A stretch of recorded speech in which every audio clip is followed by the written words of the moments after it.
Got that Andrew Jackson tonight. $20 bill, yo. Andrew Jackson. Tonight. This messed up hair.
sometimes. Yeah.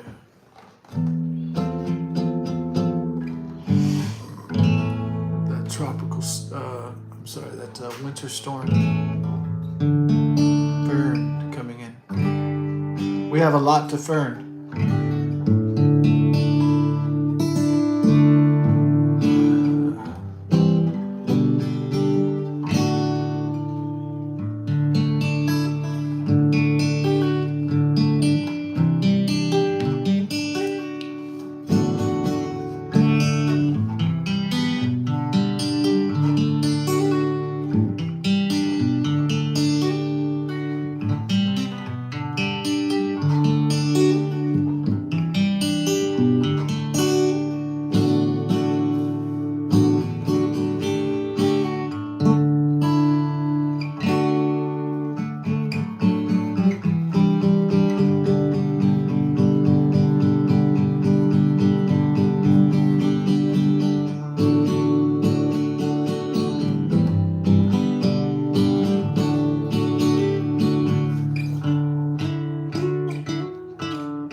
Time for the fern.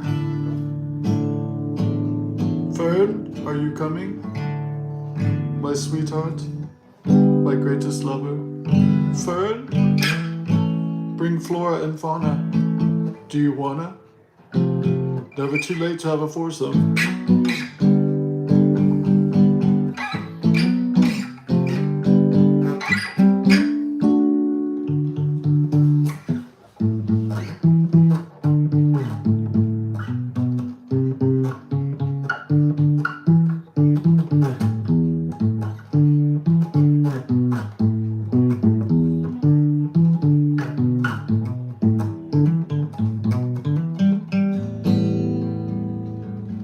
I noticed like the born agains, they're always like, you're a bad person. I was like, you're a bad person. Then they have like a big ass orgy. Like, but I found Jesus and I got married and had 4 kids. Like, now I'm a saint.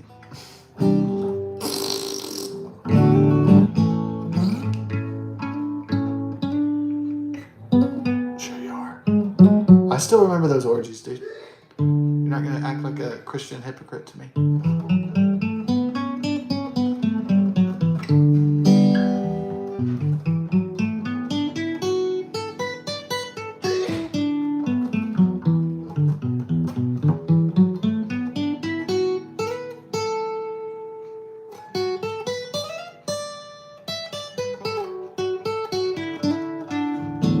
I still remember those threesomes and shit, man.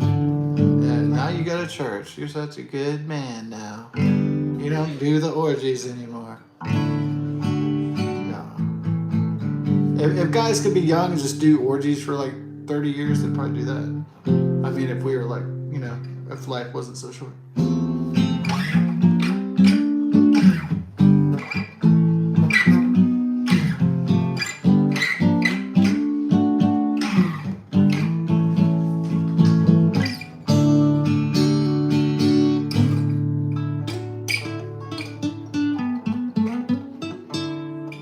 I'm a good man because I only drink 1 beer every month.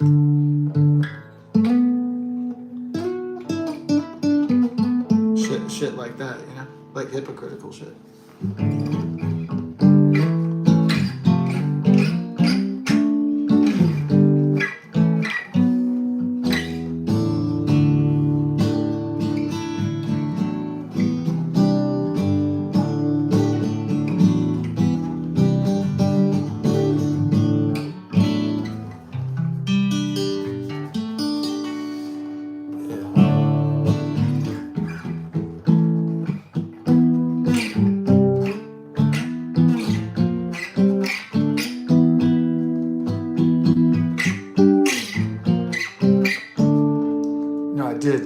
I made the morning, breakfast tacos, and then the plan was not to eat anything until dinner arrived, the Jack in the Box.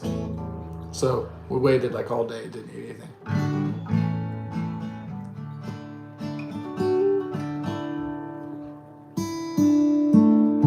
And then like after not eating since, I don't know, 10 or something, maybe it was 11, it was like 5 or 6 hours. I was like, ugh.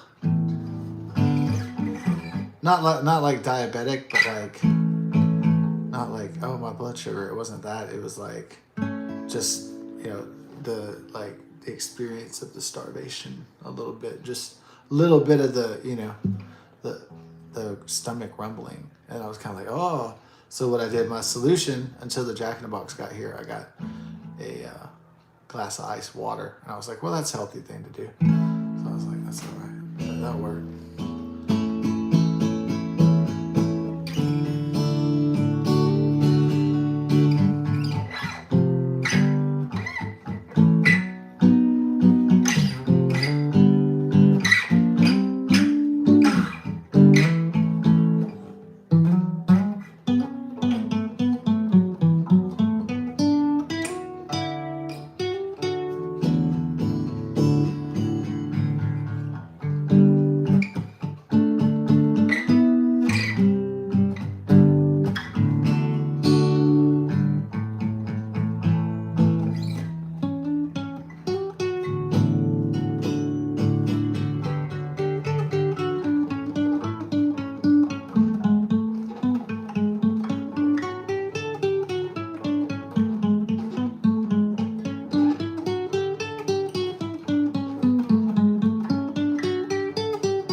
Yeah.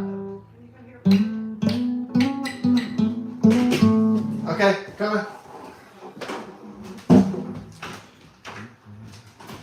Yeah.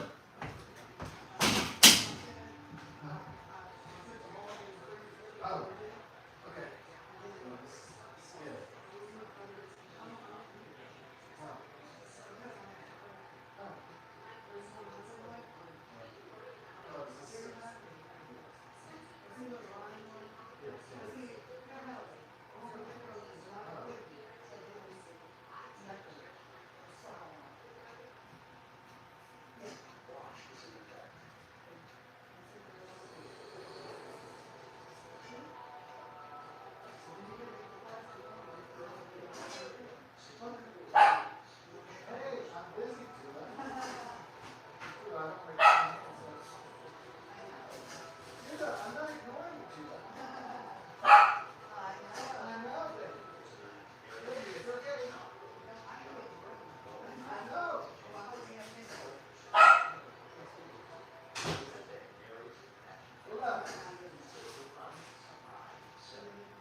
she's still teething. Oh, yeah. She don't know what she's not supposed to chew on. You know it? She doesn't know what she's not supposed to chew on. Oh, yeah. She's eating. So I'm not going to whip the button.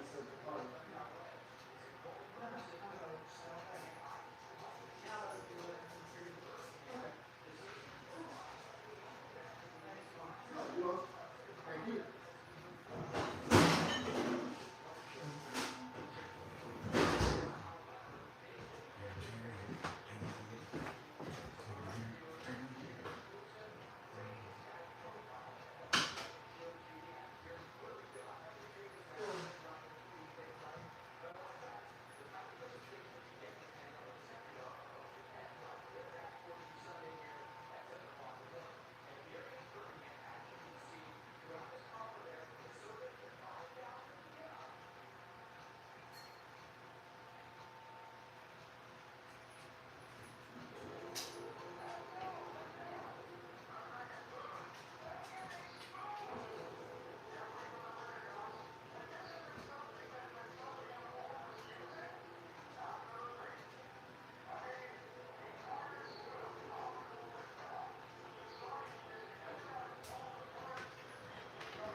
Oh, thank you very much. I love you. Oh, no, you're fine. Oh, yeah. That was the sense. Yeah, the secret is, don't try to do that while it's not thawed, while it's thawed out. You gotta get it frozen just a little bit, and then slice it. Oh, yeah. Just a little bit, not frozen solid. Oh, right. Just that's the trick. Yeah. To get the circle shapes. Yeah.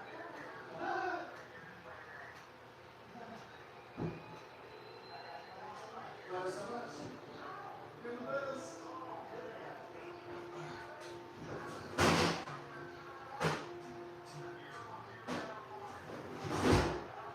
And Friday I'll put the plants in the garage and all that stuff.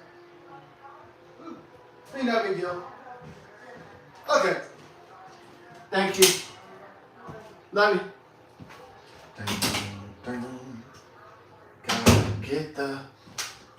Gotta get the Fizzler. Is that the new song for it? Okay, the new song is like, gotta get the Fizzler. Oh, yay. Ooh. Oh, well. Okay, we're gonna do a live Fizzler. Down to Bizzler at Wheeler's Mixer Elixir. Right here. And then we'll write a song about it. We'll write a song about it right here. Yeah.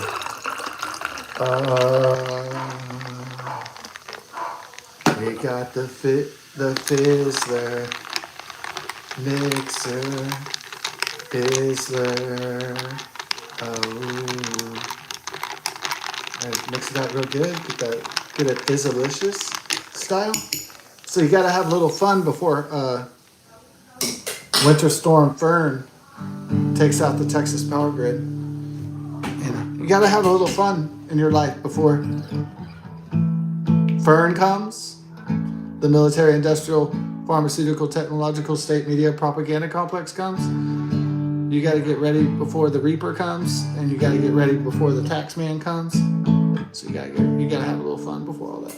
So you gotta have a little fun before the devil comes. The devil maker. All right.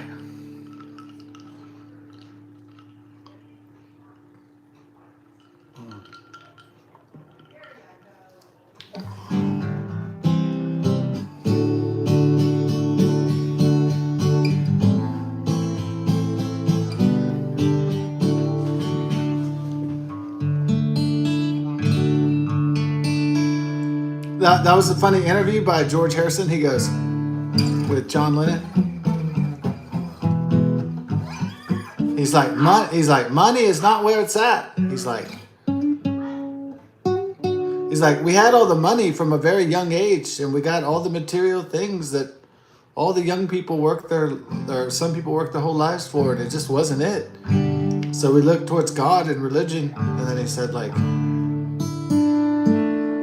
he goes, well, if you have a lot of money, then you have to have a house, and then you have to have a income tax, and then you have to have all these other things. And he said, yeah, it's better to be poor. I'd be like so happy. That's what he says. That's what he says in this interview. I'd rather be poor. I'd be so happy. Honest to God. It's an interview between George Harrison and John Lennon when they're still part of the Beatles, but it's like at the end, like where they're starting to do drugs and kind of like grow their hair out long and shit.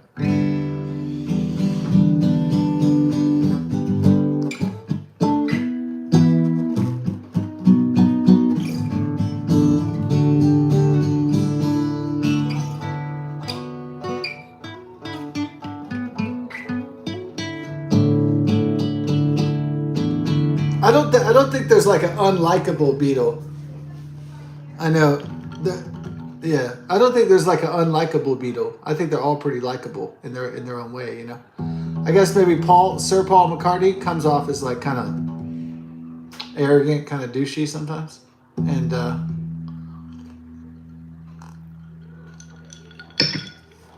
John Lennon maybe a little abrasive sometimes, like he's kind of the angry one, archetypically.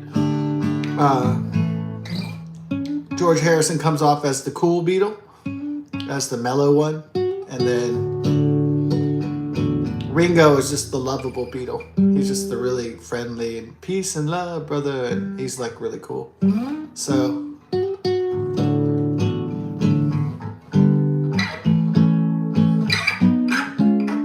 I think after the breakup of the Beatles, I want to say that John Lennon's solo life was pretty interesting, even with Yoko Ono, and I think it's like his activities were fascinating to me, even if they were ridiculous in their ideology. I still find it fascinating, like a bed in for peace and all this stuff, being naked in the bed for days and all that bullshit. Yeah, I still think that's hilarious.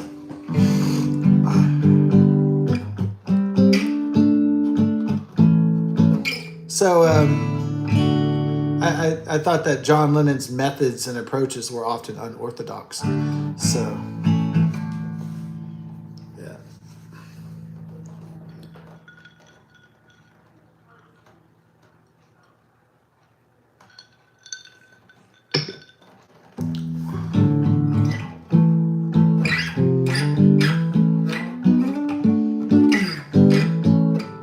So the Beatle with the most anger, the Beatle with the most internal agony and anguish and pain. So he left the world early through a assassinator, a mentally disturbed person called Mark David Chapman, and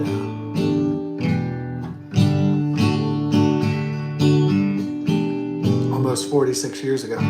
So.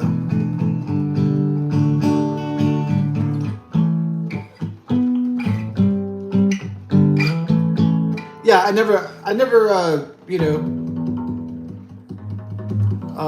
thought that listening to the Beatles' music was gonna get me money and bitches and fame and fortune or anything like that. So I never really was like Mark David Chapman, like, you lied, like real life isn't like this. I never was like, you hypocritical bastards. Money can buy you love, you assholes. I was never like that. So I mean, You guys are making a fortune and a killing.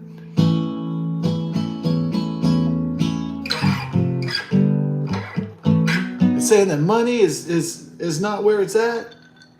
You guys are fucking hypocrites, I never was like that, so.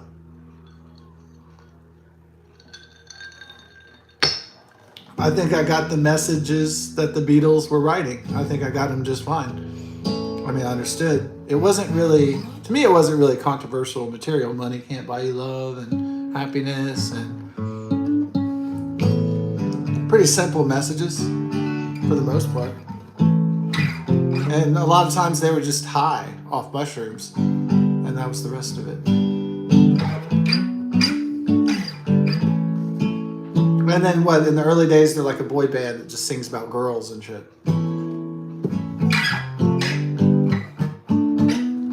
Obviously, a boy band is going to sing about girls because they're not homosexuals.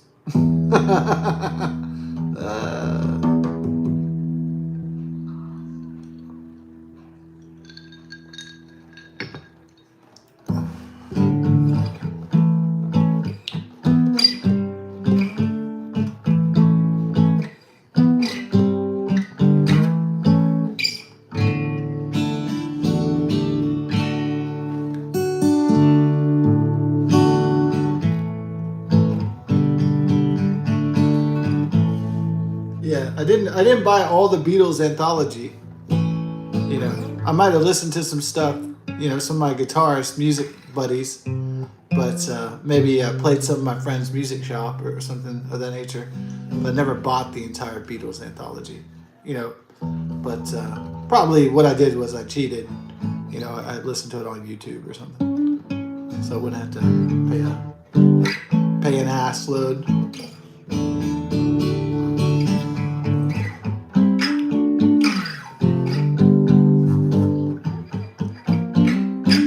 So the remaining Beatles got together in the 90s, about 30 years ago, and they went back to the studio and listened to their outtakes, and they recorded some new songs, and or I'm sorry, they reworked some old songs, and to tribute John Lennon and the group and all that stuff, and then they reworked some.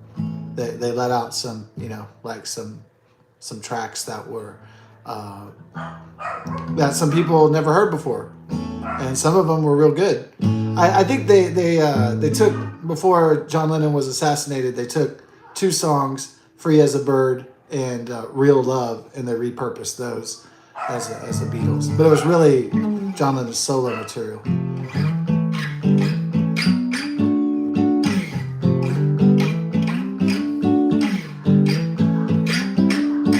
But they're great videos and they're great reworks and tracks. So the anthology is very interesting because you hear different alternative versions of the songs, and some deep cuts that many Beatles fans never heard before. You know, things that hadn't made it into the official Beatles records canon.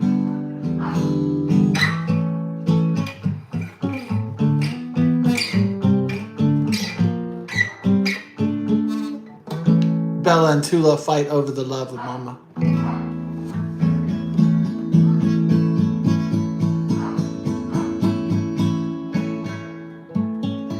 Fight over the love of Mama.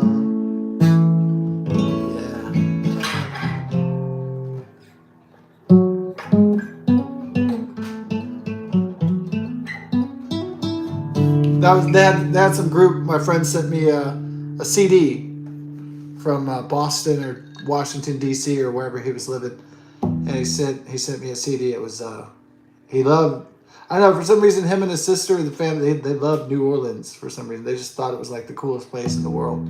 I never really thought it was the greatest, like some awesome place.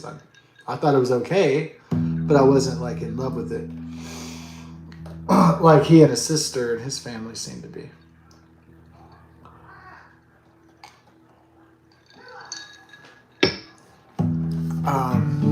I know there's been some cool artists, Trent Reznor, Nine Inch Nails, and a lot of famous musicians and artists that have been born out of and have inhabited the interesting environment of New Orleans.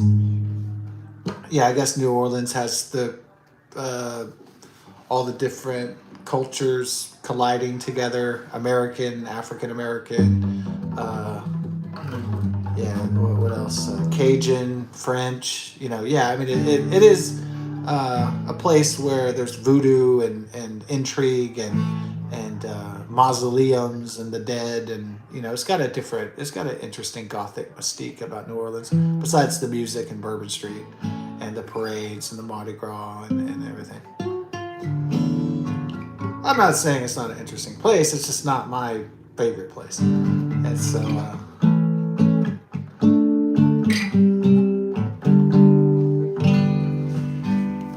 my friend E, we'll just call him E, Negro E, he sent me he was like, oh man, you're going to love this band from New Orleans. And here's the CD, listen to this. And I was like, okay. And it was really good. The band was called Jasmine Blue. Really, really good. And their album was called Mother Lover.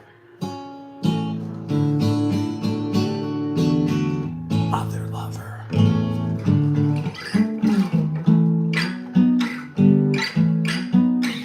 Jasmine Blue was a pretty cool. What did Jasmine Blue remind me?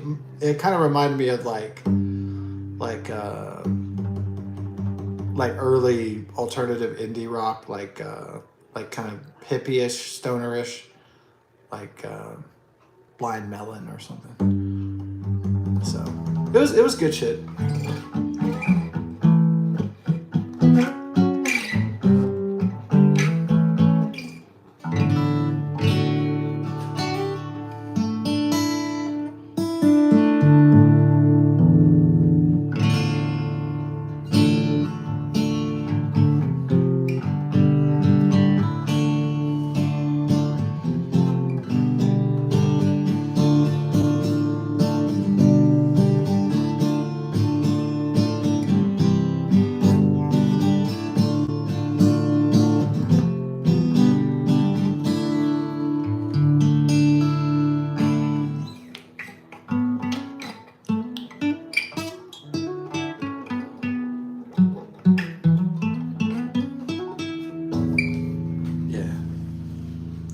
So, Jasmine Blue, Mother Lover. Yeah, it was cool. Like I like when somebody sends me some great shit. So.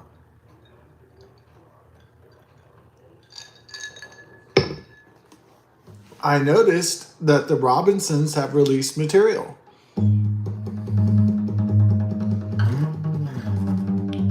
Chris and the Robinson brothers in the Black Crowes band, they have released new shit. I haven't listened to it yet. I'm kind of curious because I'm kind of a fan of Black Crowes, but it seems to me that it's like their heyday was in the early 1990s, and then after that it was just kind of like, hey, we're the Black Crowes, remember us, kind of thing. I bought 2008's War Paint. It was all right. Josephine. It's okay shit.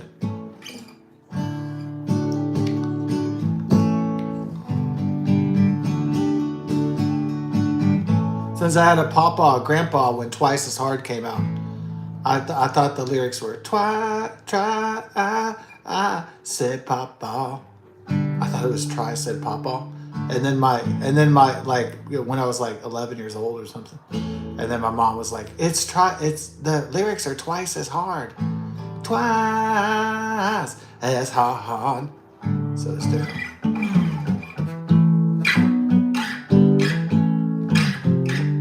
Yeah, I mean, Southern blues rock. Is it good? Is it great? It can be very, very great. Yeah. I mean, I guess the problem with I guess you could call it the problem with bands like the Black Crowes or the Cult or something is that they borrow a lot from, the Rolling Stones, which is it's not bad to borrow from the Rolling Stones, but it's just kind of sounds similar,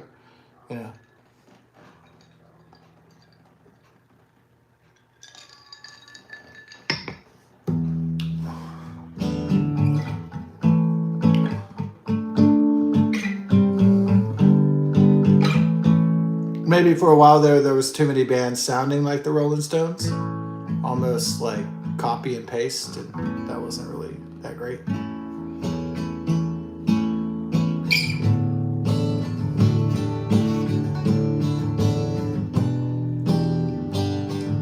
But I like the Black Crowes Shake Your Money Maker. They made some new shit, I can't really tell if older band is just trying to like stay relevant, as the years pass, as the decades pass, and they're like, hey, yeah, we're about to be 70. Let's put out a record so people will remember who we are, and that sort of thing.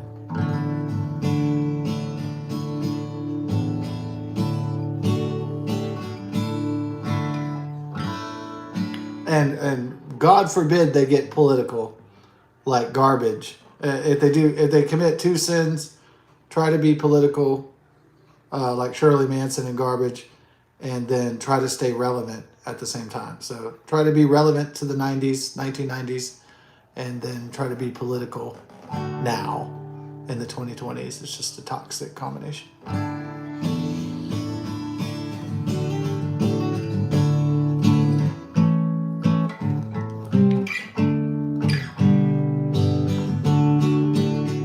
So about 31 years ago, when I was in high school, as like a sophomore, back in the old days, in the mid 90s, a band came out called Garbage, and Shirley Manson was this redhead Scottish singer,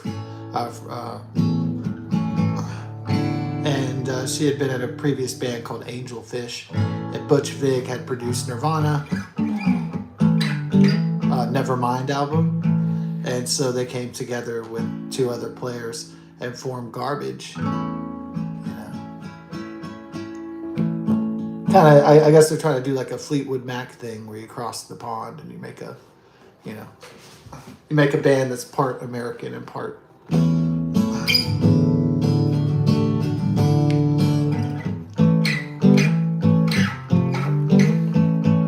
So they had the self-titled Garbage, which was pretty good.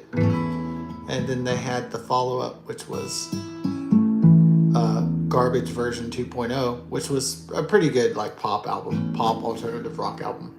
It wasn't perfect, but it was fairly good, I think. It hit home for me because I was 19 in 1999, and so it's all about growing up and dealing with reality and all that. It's like the grunge and the grunge issues. The teenage kind of alternative rock, or mostly, not all of it, but a lot of it's dealing with emotions and dealing with growing up. And so that record, big time, was tapping into that market of teenagers and young adults, for sure.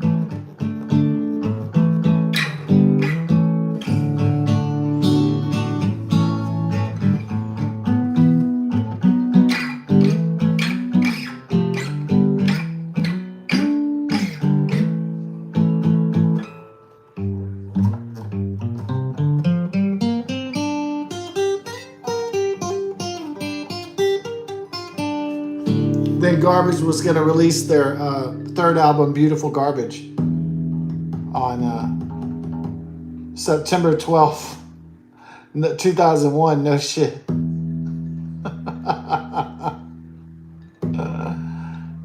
September 12th, 2001, after the September 11th, 2001 terror attacks by the Saudi Arabian former royalty excommunicated, apparently by Saudi Arabia. Former Mujahideen fighter in Afghanistan, the infamous Osama bin Laden and his 19 terrorists took down the World Trade Center towers.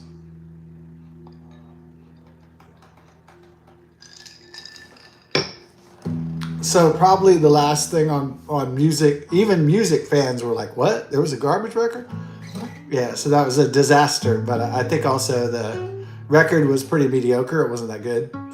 So that also, they want to blame it. The people in Garbage want to blame it that it was all September 11th. Which, I mean, that was bad timing when they released their record, for sure. It was not the most ideal time to release their third record, for sure.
And then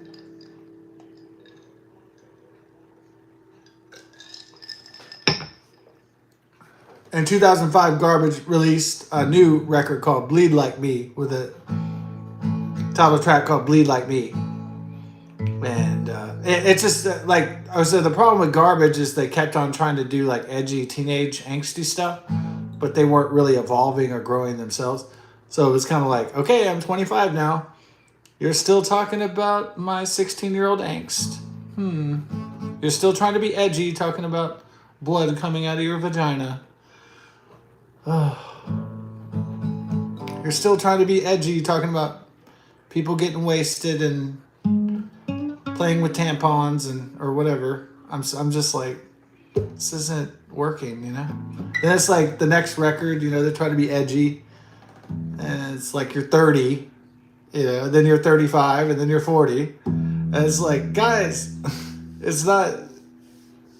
It might have been fine in 1997, but it's like 2017 or whatever. So it's just sort of like they're still trying to like reach that teenage audience, but they're like, you know, 60 or something. They're like Tom Cruise trying to reach a 13-year-old out there or some shit. It's just not. So they had been stuck in that trying to be edgy, trying to be cool, trying so hard to be cool, where it became like just stop trying. So I guess the message, the lesson is, don't try to be cool so much. Just try to make the best music that you can, and that should be the document, not the, you know, trying so hard to be hip and edgy and all that and trendy and all that shit. Don't keep up with the times. Define the times.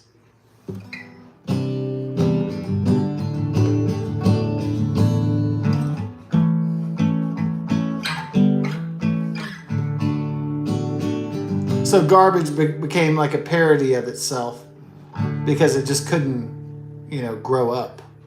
It couldn't evolve. It couldn't do something new. It was still trying to do grunge and alternative from the 1990s with all the teenage uncertainty and angst, but it wasn't translating well into the 21st century. So they just kind of limped along after that. Basically just kind of, you know, limping on out of 1990s nostalgia, basically.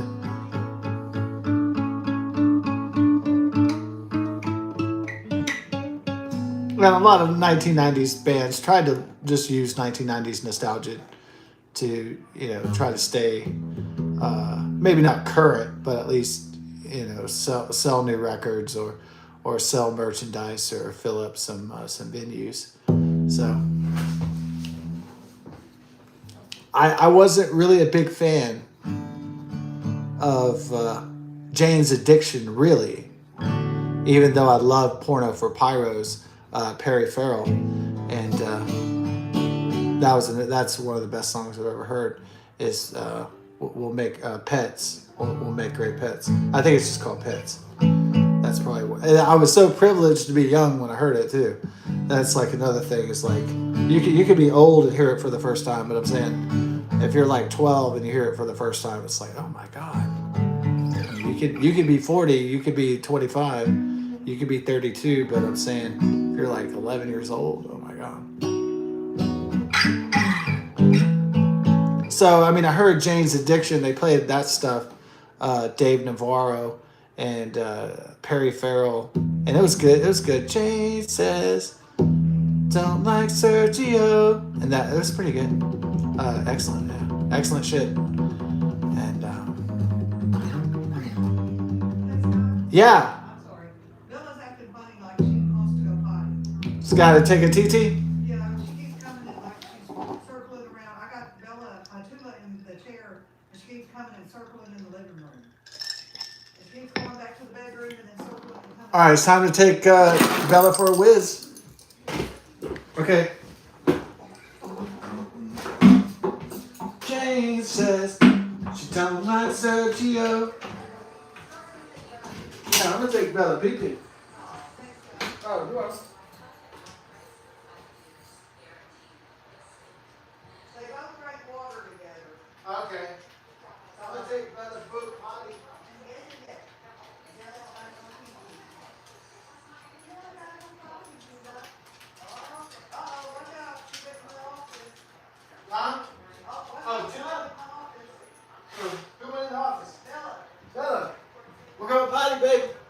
Don't take a leak in here.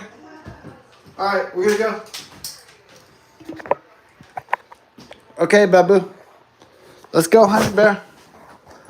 Okay, baby boo. You gotta go potty?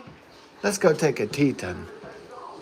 Yeah, don't worry. Tula, I'm gonna take out Bella Boop. Huh? Oh. Well, it's too dark for Tula. Yeah. Tula, you're an expensive dog. You're like $5,000.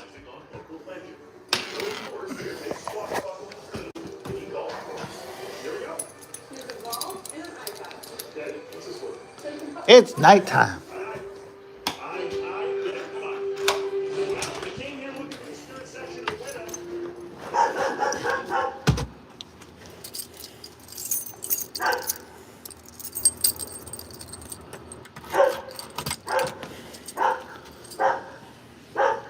Okay, honey bear. Got a TT? Okay. Okay, baby girl.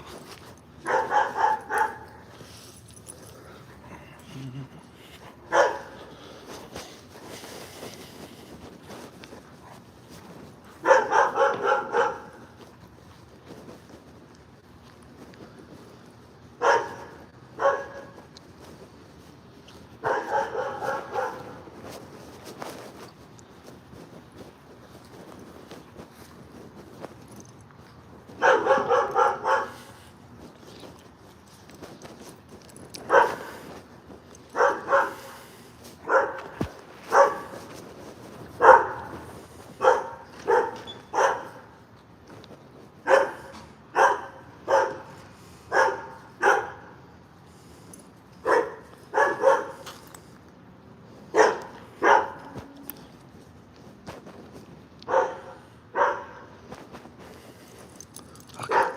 Let's go bed up, open.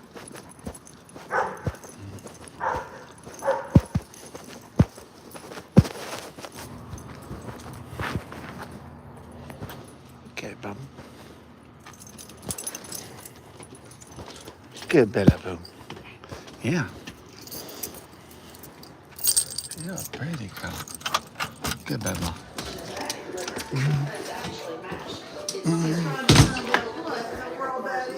What? Oh, okay. Let's go see Tula Mama. Tula Mama. Okay, let's go, Bear. Let's go, honey bear. Okay, good girl. Yeah. Okay, good baby. Oh, you're up. No problem. Now, too much. Bella, you should go down now. Oh well, If she follows, put her on the bed. All right. Put her on the bed. Yeah.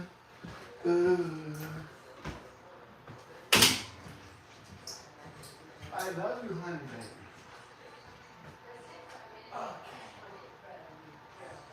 baby. Yeah. I smell barbecue like everybody's trying to have their last barbecue tonight.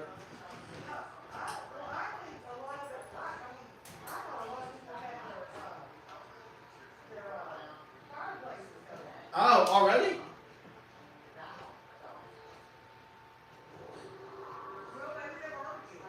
Yeah.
that quick.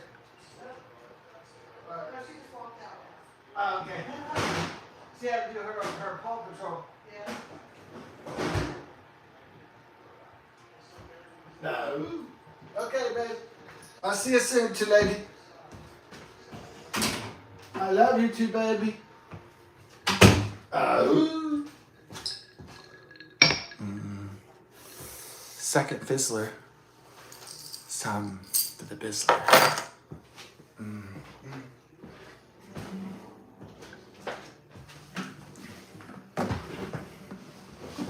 Well, normally I don't hook up with a I don't hang out with a friend of a friend of a friend. But this guy was like really cool though, Keith Daniels, and you know, I mean, I always knew people with varying music tastes and like to go to different kinds of shows and stuff. Sometimes our musical tastes would align, and sometimes, you know, I'd say mostly like I wouldn't say no to most popular acts or classic acts. Normally, I wouldn't say no.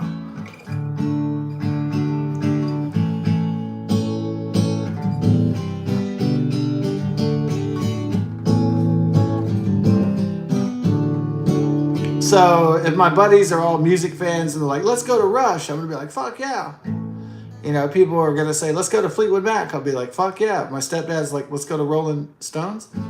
I'll say like, America, fuck yeah. You know? So most people, if they say The Who, fuck yeah, we're going to The Who. I mean, I know the guys are like 85 years old now, so probably not now, but I'm saying back in the day. And so people said Jethro Tull, fuck yeah. People said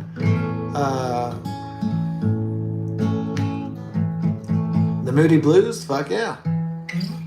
Anything like rock or classic rock or like alternative rock, normally I'd say fuck yeah. Yeah, Marilyn Manson, Nine Inch Nails, Tool. I saw Tool in concert, thankfully. That was great. Kind of a weird story how I got the Tool tickets, but that's for another time.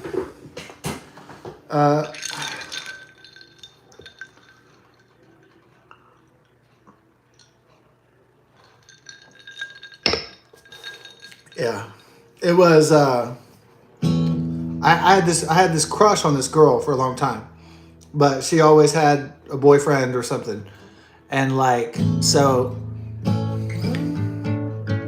But she didn't want to hang out with me. She didn't want to go out with me.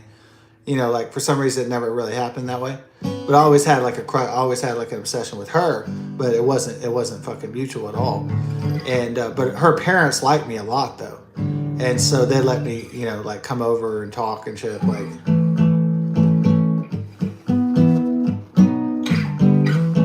so I never stalked her or anything. It's just like when social media came about, it was like, hey, how you doing? And she's like, oh, hey. And then one night she's like, hey, yeah, I was going to go. I guess a date canceled on her or something. Maybe she bought the tickets for Tool and she wanted to sell them. And she was like, oh, well, you know, Wheeler. Yeah, so she used the Wheeler option. And I had to drive from like Spring to Pasadena, so it was no sweat off her skin.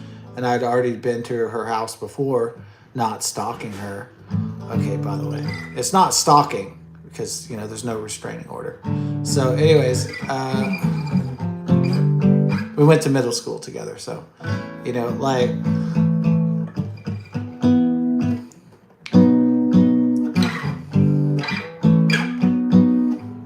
what did Jackie look like? She looked like Rene Russo. So I got really. Like, one of my favorite crushes on screen was, like, Rene Russo. And this girl was, like, a real-life, like, kind of like Rene Russo. Like, she was that hot. I mean, at least in my mind, that's what I thought. She was, like, Rene Russo. I was like, oh, man, I gotta get this Rene Russo chick. Except Rene Russo has red hair. This girl was a brunette who looked like Rene Russo. And, so we talked on, like, whatever, Facebook or MySpace or whatever they had back in 2007. I think Facebook came out in 2004.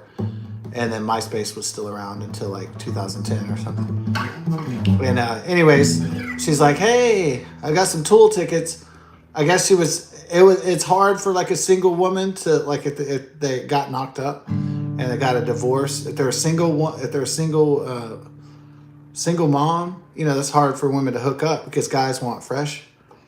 I mean, you want fresh, right? You don't want like used car or something. Like people don't want used things. People don't want like the old chicken in the KFC. They don't want the old.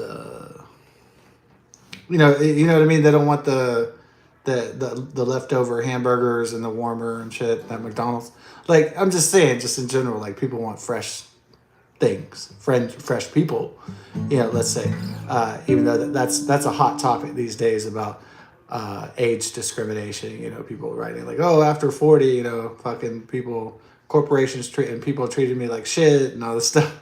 Whether it be male or female, but I'm not going to get into that hot topic of age discrimination, but because that's an explosive topic. That's a spicy one.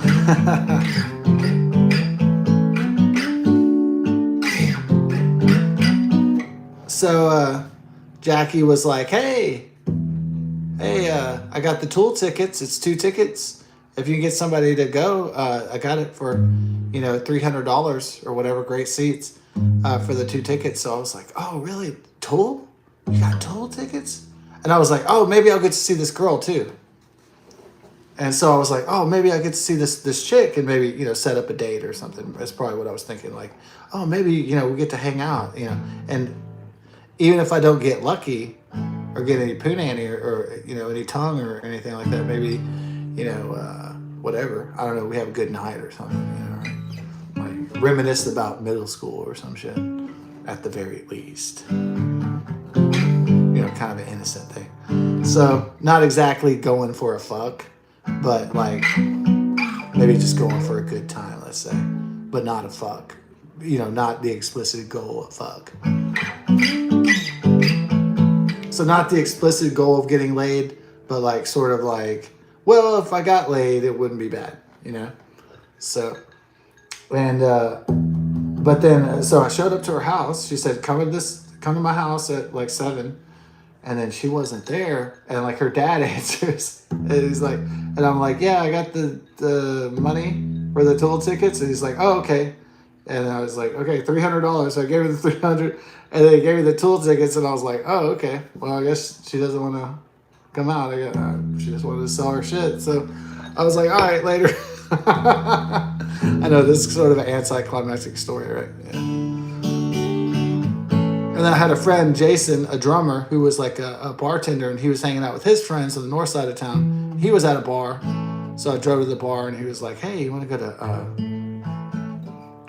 Tool?" And then I was like, "Yeah."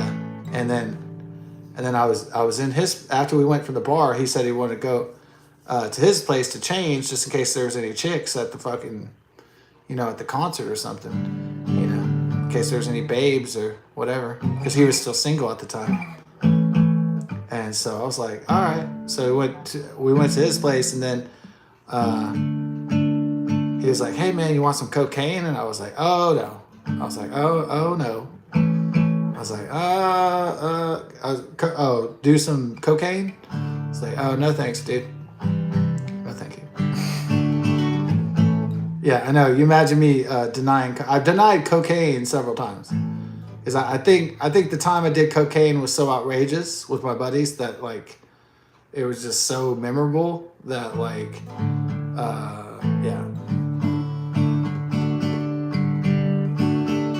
yeah, the problem with cocaine is that it's really fun. Yeah, that's the problem with drugs in general, is that they're fun. So the reason why you have to say no to drugs is so you don't become a drug fiend or a drug lord. So, yeah. Drugs are usually very expensive, and they're also addictive. Number 3, you feel like they're awesome. And then number 4, you want more. So that's the problem with drugs.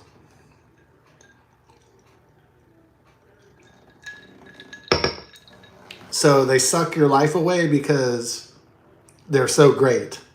That's why all these people overdose, of fentanyl, Chinese, Mexican heroin, and synthetic heroin and cocaine. And that's why these people spiral into the shit, because it's so, and crystal meth and all this stuff is because the reason why people are doing drugs is because it's awesome, until it's not.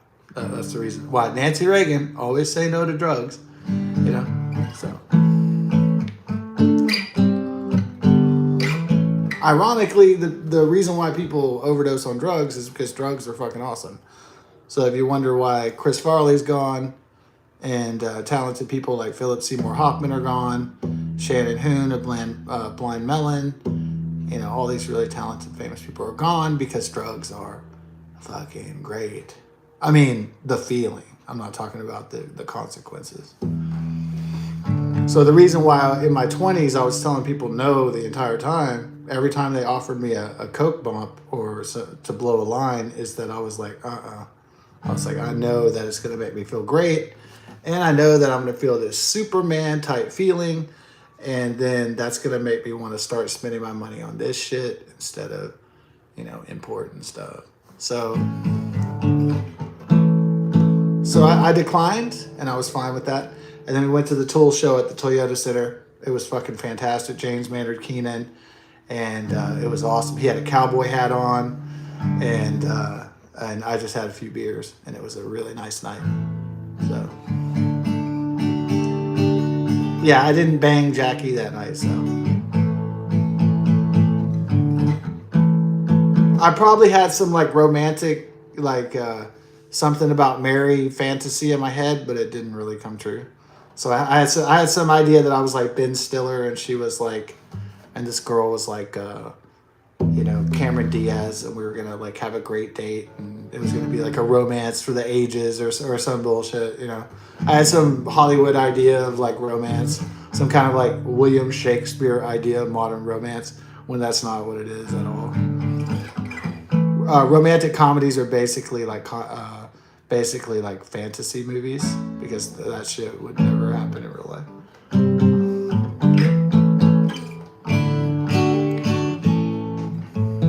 Here's how the date goes in real life. Oh, hey, who are you? Are you a doctor? How many figures do you make? Oh, you're not rich? Bye. That's called real life. That's modern, postmodern dating in a nutshell.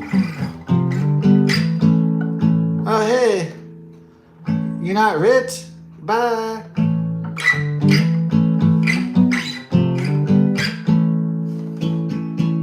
Yeah, that's pretty much it. That's why the fertility rate is dropping, right, in all the countries, is because women are just like, oh, well, they know that guys with jobs and cars aren't rich. So they're like, hold on. They know about the status. They know about the class system. So they're wise to it, Just,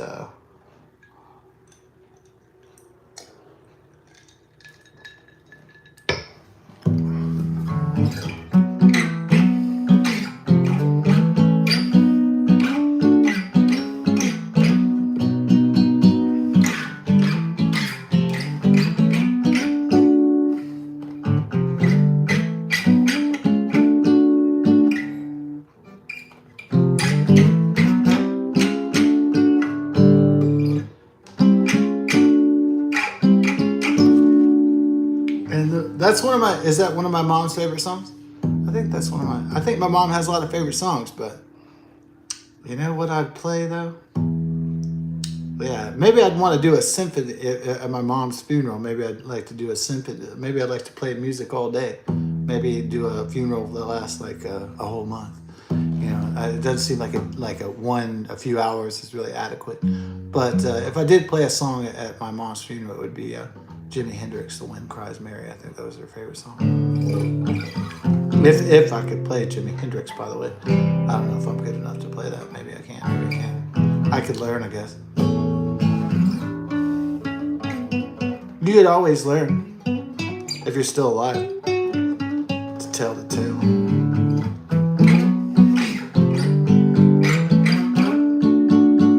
Dead men tell no tales. So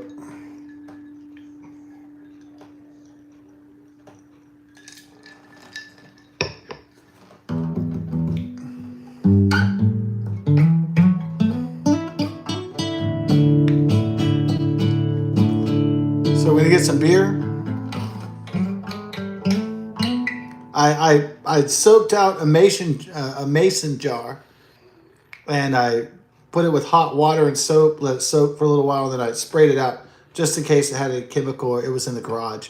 So I was paranoid that it got exposed to a chemical. Not because I have OCD, I was just being precautious. Or I'm sorry, was I being cautious or precautious? Well, that's an interesting thing. If you're being cautious, you're also before. Are you exercising before caution? Or are you exercising caution? Maybe I was just cautious, but not precautious. No, I'm sorry. Tenses, right? Yeah. I was cautious in that moment, but I was taking precautions before I drank out of the mason jar. So you have to think about the tenses.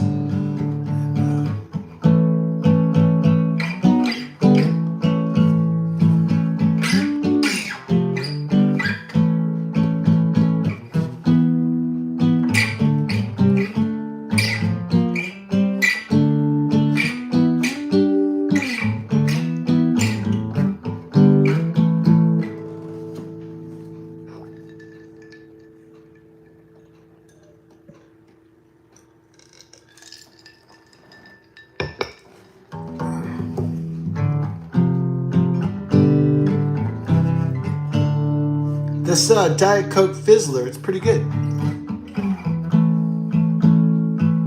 Getting down to Bizzler.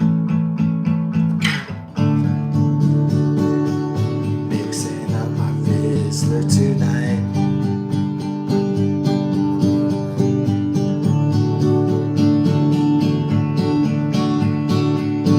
Get the party started.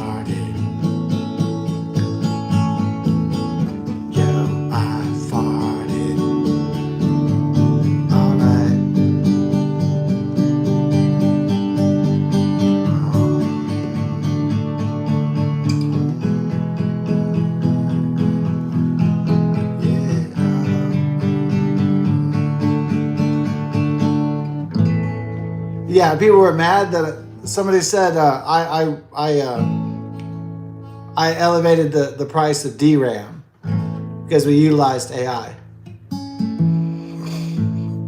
realized something about artificial intelligence today. So I keep reading Socialism and Communism, but I don't read the Communist Manifesto. I'm afraid it's the same reason I don't read Mein Kampf by Adolf Hitler. Not because I will agree with any of the ideas in there. It's just I'm afraid that it would just be such a long and arduous, painful read that I decided not to read Mein Kampf or Karl Marx's Communist Manifesto. So I refuse to read manifestos and books and Bibles to socialism, communism, or fascism that are the sworn enemies of myself, this country, this nation, and also my parents and grandparents and grand ancestors.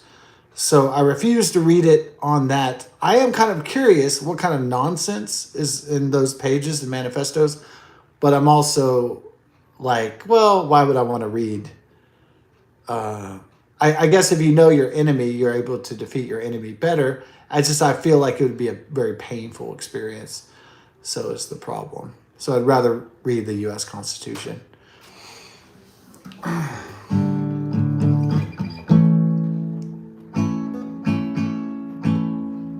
Because, like John Lennon, Revolution number 9. If you can't carry pictures of Chairman Mao, you're not going to make it with anyone anyhow. Yeah. Revolution number 9, number 9, number 9, number 9, number 9. Well, is that some pretty psychedelic filler? Somebody just repeated number 9, number 9, number 9. I was like, wow, if I was stoned, this would be awesome. But it's kind of interesting if you're sober too, right? That's the clever part of it.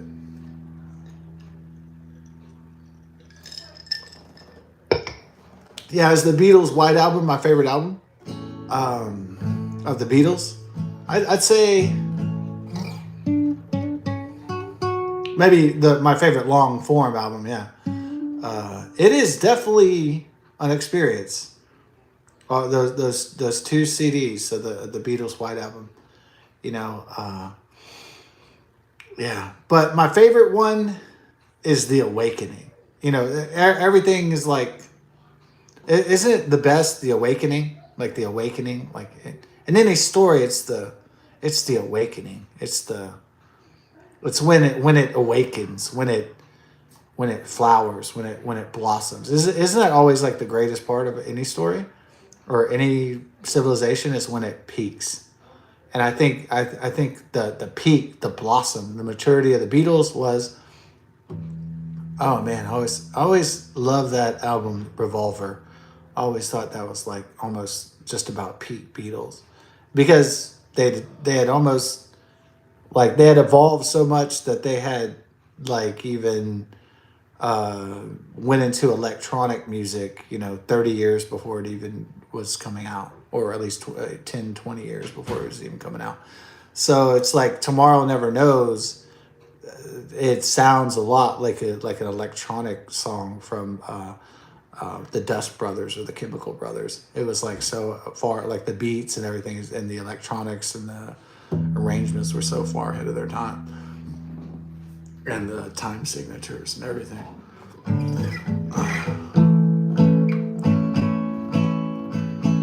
Yeah, maybe some people would argue with me what the best Beatles album is. I like When They Awaken, and the rest is the continuation of the awakening. But I like when it's the discovery. I like when it's that eureka, that's they call it the Renaissance. They call it the epiphany. I like that. I like that part where there's the realization. I like that comprehension of the consciousness where it's like, okay, oh, that's what. Oh, I had been missing the point the whole time. Oh, yes, this is what I'm supposed to be doing. Like, I like that maturity when that finally happens, like, clicks, and that's the best part. And it's like,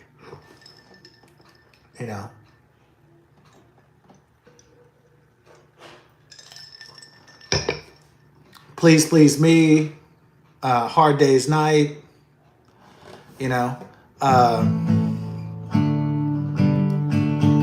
the early Beatles records are good. They're great. And then, Rubber Soul, excellent.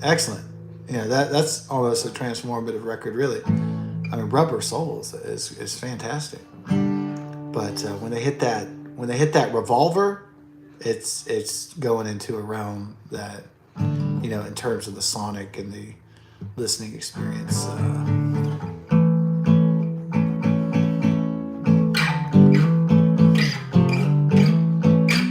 So I like when there's like a positive awakening, and there's a lot of stuff that's anti, or they make fun of communism and they make fun of socialism, and I really enjoy that aspect of the Beatles music. They're not really political, but they do take jabs at Mao, and they do take jabs at communism and socialism in a pretty obvious way. So I also enjoy that about the Beatles, that they do seem like pariahs. They do seem like messiahs of Western civilization. They do seem like the forebearers, besides the founding fathers. So they do seem to carry on the torch and trying to expand Western civilization to defeat communism and socialism once and for all, and eliminate it as the scourge that it is from the earth.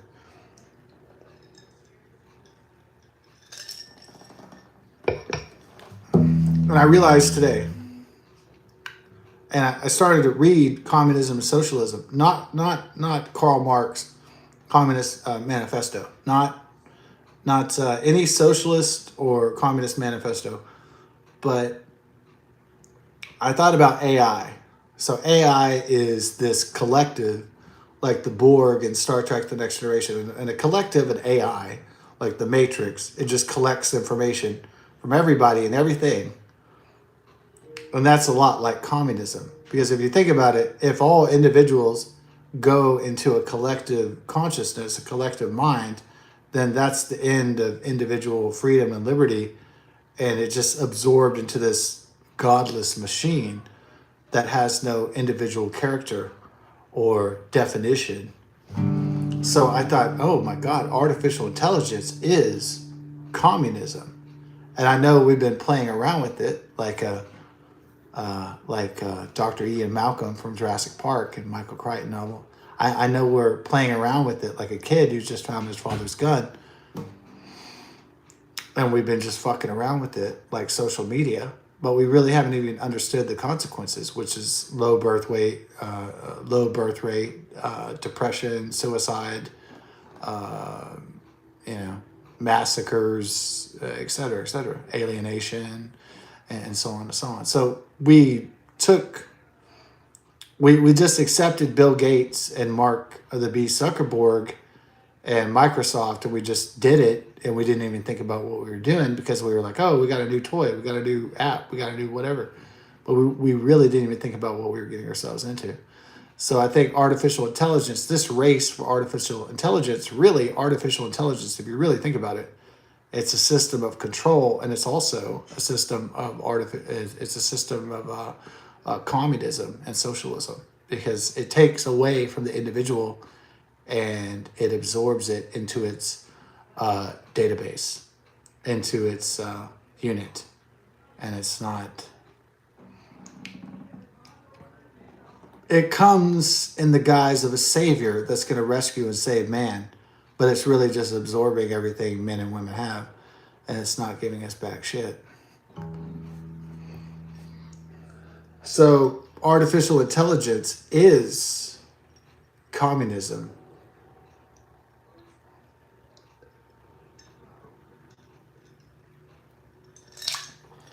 A lot of people don't even know that artificial intelligence is the matrix. It is communism.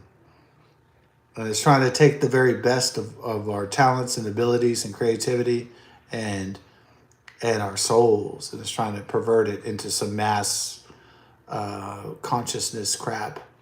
And it's just trying to turn what makes us unique as individuals into some communist slop. It's trying to turn our experience into the Soviet Union or the Chinese Communist Party, and it's just going to turn to shit if it doesn't kill us in the first place. I'm calling it artificial intelligence is communism in a nutshell. And I think everybody's kind of waking up to smell that coffee. I know it sucks. People thought, oh man, this information experiment, it wouldn't be used to enslave people, would it? People thought, well, information would be used to liberate people. Well, according to George Orwell, not necessarily.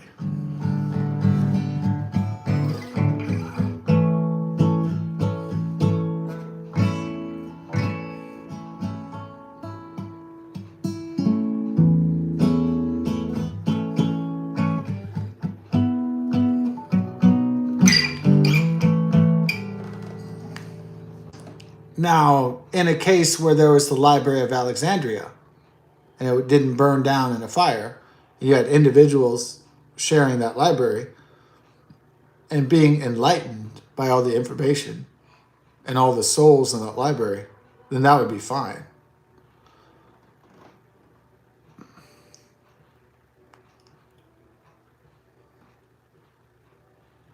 I think it's fine to use artificial intelligence in a scholarly endeavor, but make no mistake, every time you use AI, it's really like social media. It's just using you, at the end of the day. It's just you, like you're the product of the fucking big tech, military, industrial, pharmaceutical, technological state media complex. We're just data sets and tax sectors to the fucking machine itself. We're not important.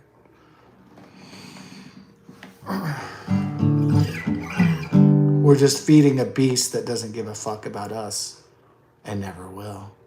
That's the sad part.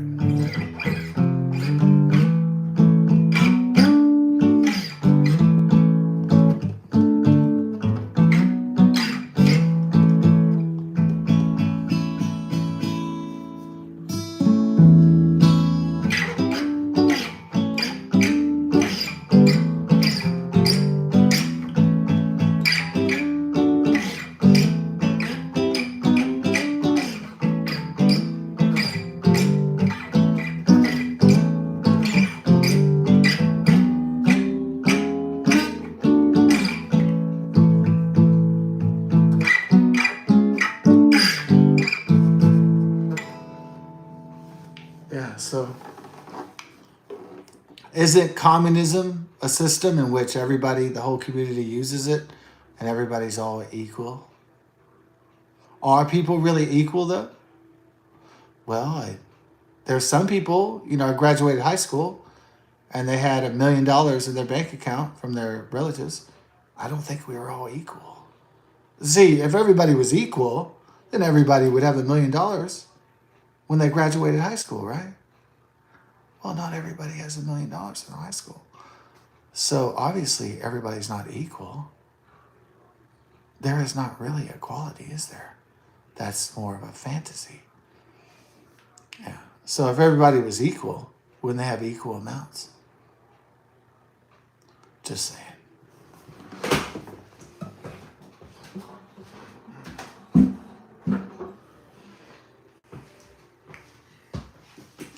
So if everybody was equal, then Peter wouldn't have more than Paul. And Paul wouldn't have less than Peter.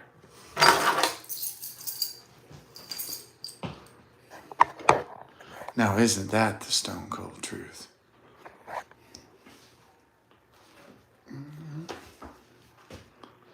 Well, the world of 8 billion souls is not exactly a fair or equitable one, I suppose.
All right, let's go on the beer adventure.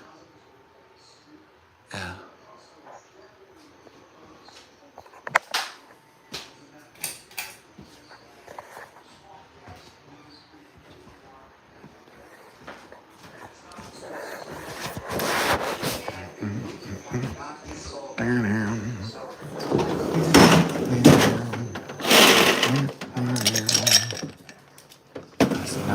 Hey, Sheila, I'll be back, honey bear.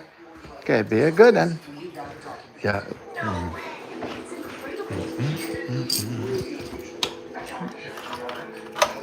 Yeah, my underwear. That's good. My underwear kind of. You know what I'm saying? Yeah, my underwear.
way it glows before Winter Storm Fern descends.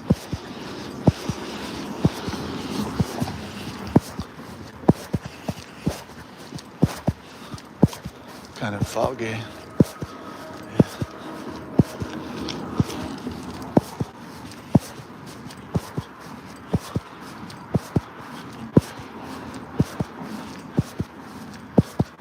Yeah, it kind of looks cool, man. It's like all gloomy and shit. The lover of Batman Noir is entertained right now, for sure. If you look at life as a art, if you look at life as art instead of really happening, people are panicking as the it smells like ass. Did I just fart? I guess it's just the city smells like ass. The city smells like ass. Well, it is a swamp. It is a swampy sewer, so no wonder it smells like asshole. Let's go.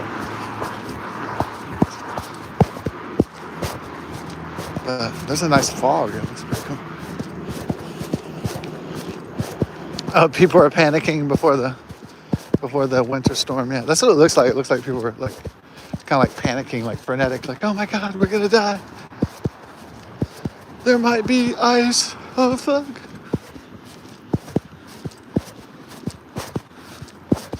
There might be sleet. I think I'm gonna die.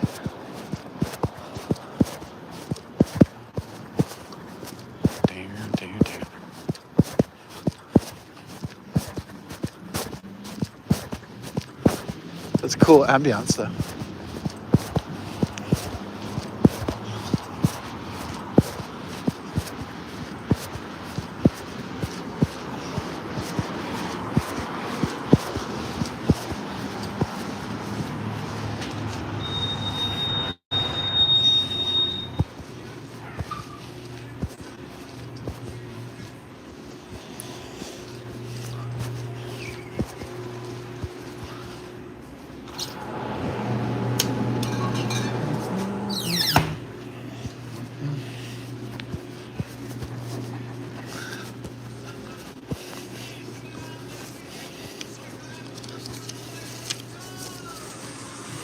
Hello. Hello. How's it going? Good. So, Yes. How's the game going?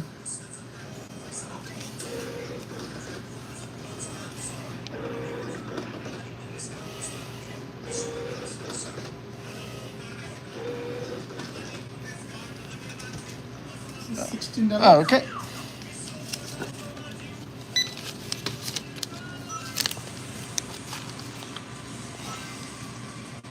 $19.89. Okay.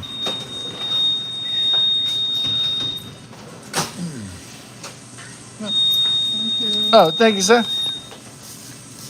Oh, thank you. Thank you. Good night. Have a great one. Good night, sir.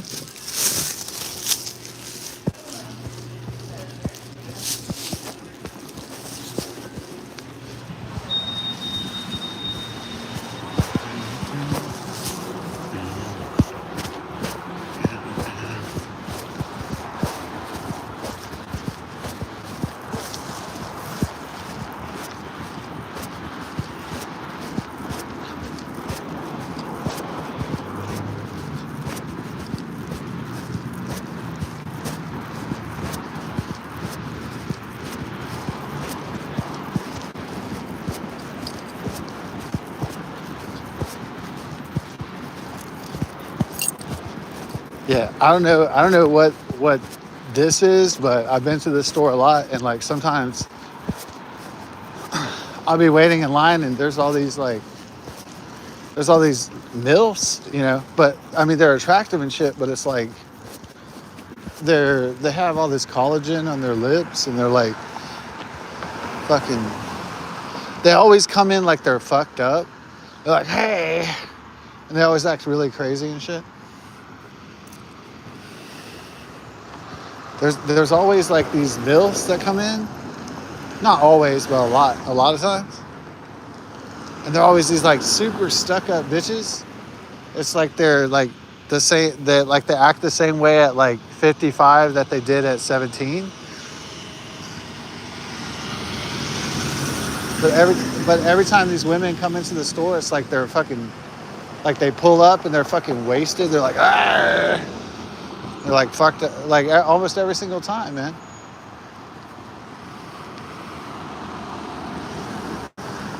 It's like insanity, dude. No, I mean it's kind of funny to see like a 60-year-old lady like with collagen, you know, busting out her lips, and she's got this like jumpsuit on, and she looks fucked up. It's kind of hilarious. And they drive up with a Jeep or like a Corvette. It's kind of funny, but it's also kind of sad at the same time. On the other hand, it's kind of depressing too, if you think about it.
Ooh.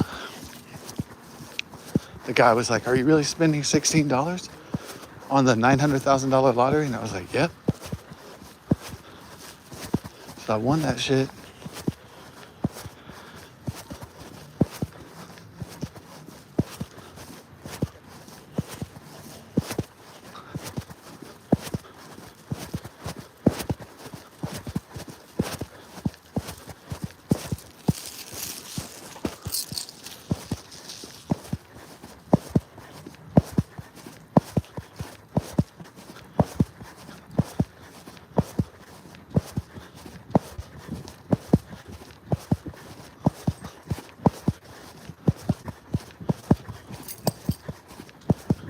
Yeah, if I did win 700,000, I would never have to go to that store and listen to Pakistani radio ever again.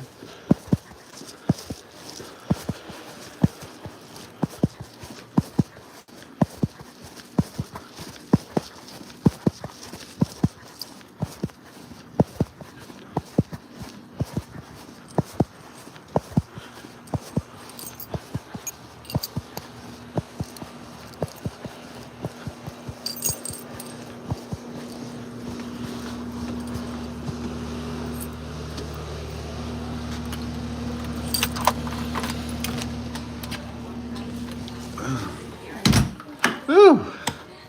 Wild out there. Woo! People having their parties tonight. The traffic's really bad. Yeah, it's really crazy.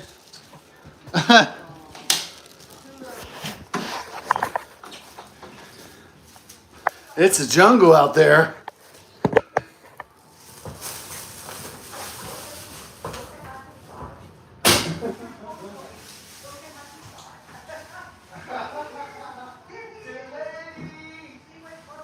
I'm sorry, T-Baby. Oh, you went let me today. I'm sorry, T-Lady. Oh, I know, T-Lady. It's okay, T-Lady. I have to apologize, my lover. No, it's really like people are driving around real fast like it's the end of the world. It's scary and crazy out there. AGV was awful. Mom, this woman, he was like, this older woman with all this collagen in her lips, she drove up like right behind me in a Jeep on the side. What, you were walking? Yeah. Back in the... No, into the store. Oh. And then, she wasn't driving drunk, like talking to me, hey, baby. No, or anything like that. No. No, she came in. She was like, "Arr!" She was like wasted. With college, oh my God! How many drunk drivers are out tonight? Oh, Lord. Oh. Yeah, there is no drinking and driving for me. Oh yeah.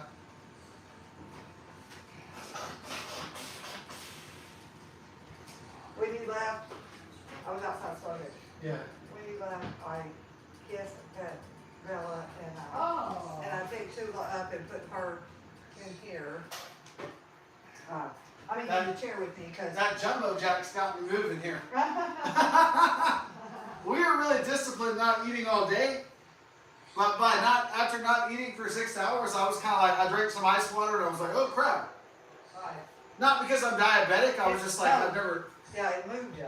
Yeah, Also, yeah. It moved you when you ate. Yeah. No, Usually we don't eat nothing for 6 hours. no, that's what I'm saying, and I didn't mean to be held up by Joanne talking to her, but I really, and her daughter, I really enjoyed that. Oh, yeah, well, I beg to differ. No, you know who it is? That never likes me? All biddies are jealous of you. Right. And I'm not saying I'm any prize, and that I'm beautiful or anything. But that's the only people I ever have a problem with. Oh, people that are jealous of how pretty you are? No. No, I mean, Oh, I know you're not Gwyneth Paltrow. no, I'm not a beauty queen. I'm not, Yeah, I'm not saying that I'm beautiful and gorgeous. yeah.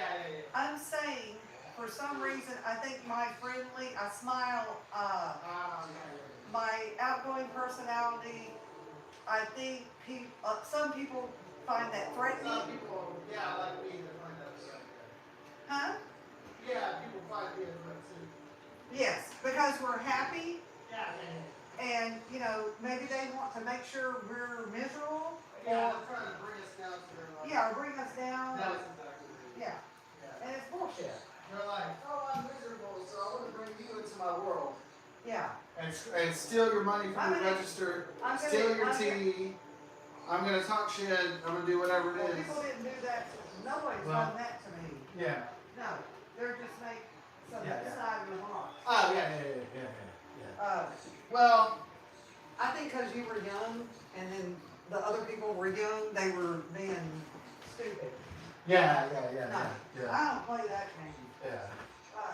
No, I leave and I let my up in my cabinet by the restaurant I work at. I can be gone for 2 days, I come back, it's there. Oh, yeah. Oh, people don't really steal it around there. You're on camera. Oh, yeah, that's true. And I don't, Because if somebody stole, then it'd be like David stealing the tea and blaming it on me. yeah, but And just it's like, no, I saw you on camera. No, This guy didn't steal tea. no, that's what I'm saying. Kroger, there was no way anybody could steal from you Yeah. unless you were in an area where There was no camera. where would there not be a camera? Yeah. Even in the deli. Yeah. And especially if you were up front on the register, I can guarantee you there's a Yeah. camera. And they would know, they would know what you Yeah. took, if it was you or somebody else got on your register or The blah, blah, blah. managers would be watching the camera. Yeah. Oh, yeah, they would watch and say, oh, I see who did this. It wasn't Scott, it was somebody else.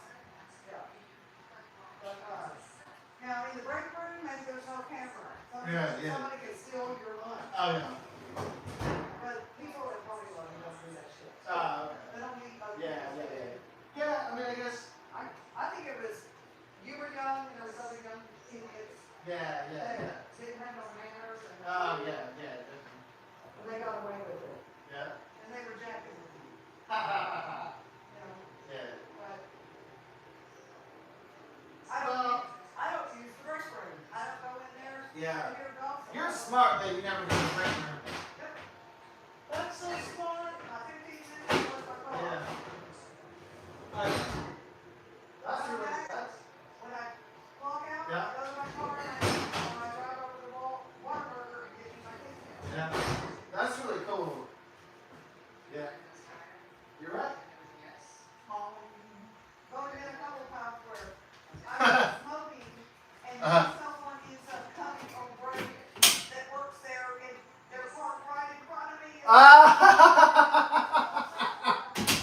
Yeah. Yep.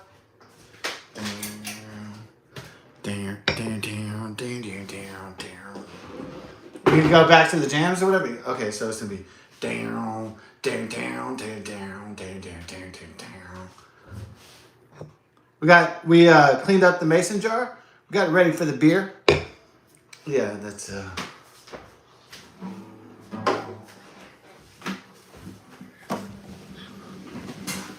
So my friend who owned this music shop, they used to have this place, not the Mason Jar. That's also an extinct place. They used to have this party place in North Houston called Sands Boat. And so the owner of the music shop, Music Town, he said, hey, there's a battle of the bands. If you become one of the judges, you get free tequila for 3 days and 3 nights and free food. And so I was like, I was like 24 or 25. And I was like, hold on. Wait a minute. I become a judge of the bands? But I get a hamburger and fries every night for 3 nights for free because I'm the judge. And I get infinite tequila because that's the sponsor of the event. I was like,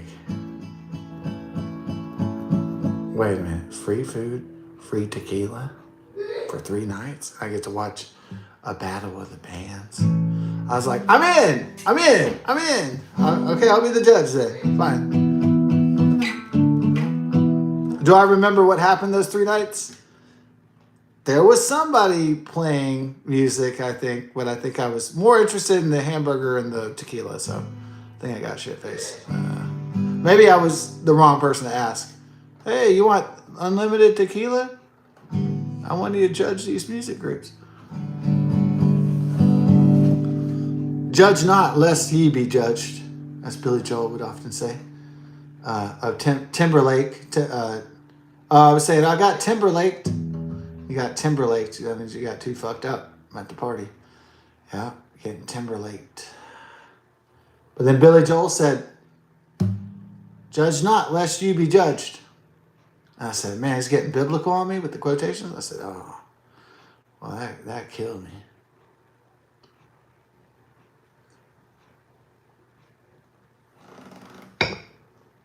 The Billy Joel. Yeah. You want to see a Joel? I got one. I don't have the CD. I don't have a cassette, but I got the vinyl. Yeah, I got... Oh, shit. I don't think it's up on the... Sorry, it's not. I think it's...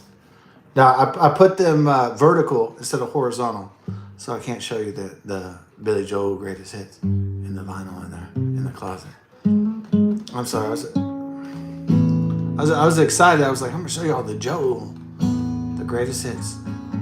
Got the vinyl Joel, Billy Joel. Now, that would seem like a weird odd couple, right? Like a guy from Texas listen to Southern rock and classic rock all the time, and a guy listen to some guy from, New York or New Jersey or something from the 1970s or whatever. That would seem like kind of weird bedfellows, wouldn't it? But Billy Joel... That's not like Bruce Springsteen. That's not like somebody from the Northeast that's just kind of, that doesn't translate all around the States. That's Billy Joel. That's not just some ordinary artist, is it? That's Billy motherfucking Joel. You know what I mean? That's Billy motherfucking Joel.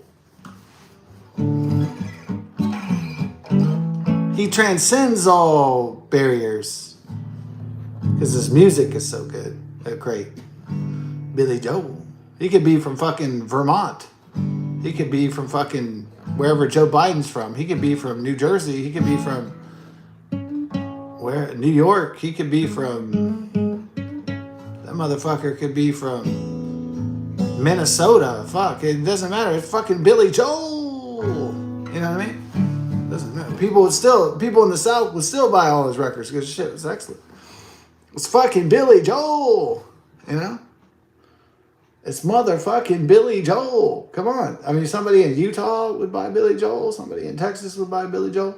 Somebody in fucking Oklahoma buys Billy Joel. Somebody in Mississippi buys Billy Joel. Somebody in Florida buys Billy Joel. Somebody in Rhode Island buys Billy Joel. Somebody in Michigan buys Billy Joel. Everybody buys Billy Joel. Somebody in Canada buys Billy Joel. It's fucking Billy Joel. if I haven't reiterated that enough.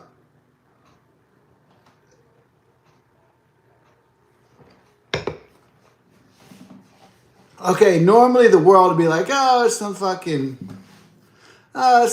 dude from Jersey, whatever. Who gives a fuck? You know what I mean? Oh, some Bruce Sting motherfucker. Like, who cares? Like some fucking Northeastern New Yorker Yankee bitch. Like, fuck that shit, you know? Like, maybe the world would be like, man, fuck that Yankee fucking Northeast caca. Fuck the New York, get a fucking rope. Fuck those people, right? Like most of the people in the Midwest, the West, the South, the fucking even the Lower East, maybe the rich, the not so rich men south of Richmond. Maybe we'd be like, man, fuck all those people, man. They suck. Not real. They're not fucking authentic. Fuck that. But not Billy Joel. That's different. Musically speaking, isn't it? Because it's Billy Joel. Because Billy Joel is not Bruce Springsteen. He's not like, and he's not like, sound like a donkey having a fucking hernia, heart attack. It's like this Billy Joel. This guy's got skill and class and great music and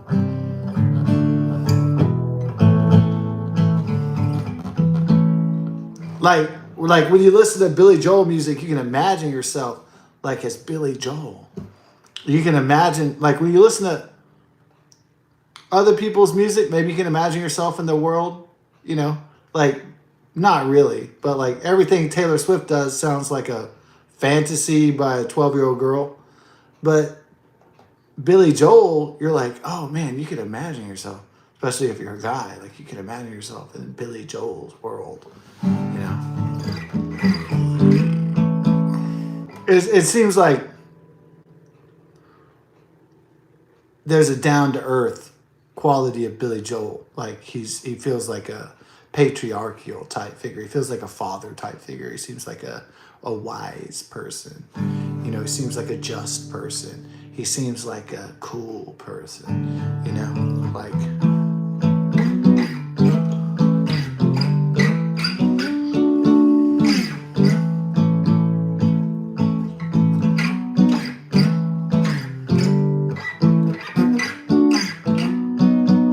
But I've been enjoying, you know, Billy Joel since I was a kid, since the MTV days. You know, they did, we did start the fire. We were little kids and like, and we always started when your grandmother farted. I mean, we were like having a good time back in those days. But then when you got older, you're like, oh man. Well, they started playing, you know, the Piano Man on the radio. And the microphone smells like a beer.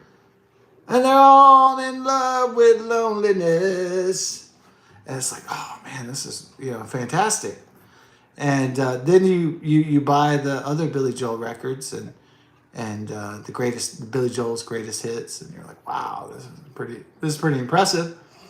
And then you watch some of the performances, and then the Ballad of Billy the Kid, and then you know it's like, wow, this guy, woo, this is a one talented motherfucker. But you know, it's still rock and roll to me. Yeah, that's the one that sells it right there.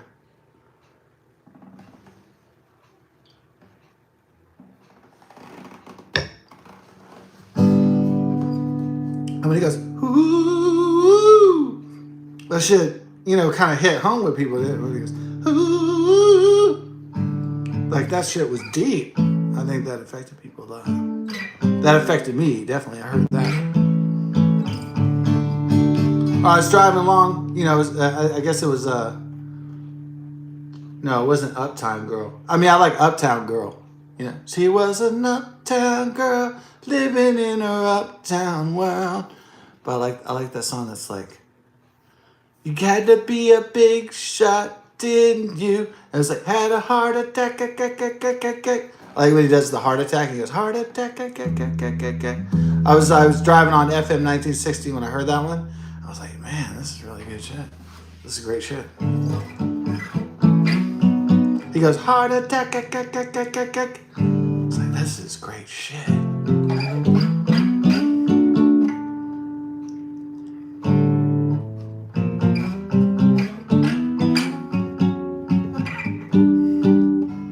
Yeah, I know. The people are panicking about the fucking winter storm, right? As they say in AA and drug rehab, this too shall pass. Yeah. When you made your biggest fuck up in your life, then the people come around and go, this too shall pass. Like you're gonna get another chance at it or something. It's like those people can go eat shit and die. Fuck those people. So this too shall pass. What if I told everybody they had a problem?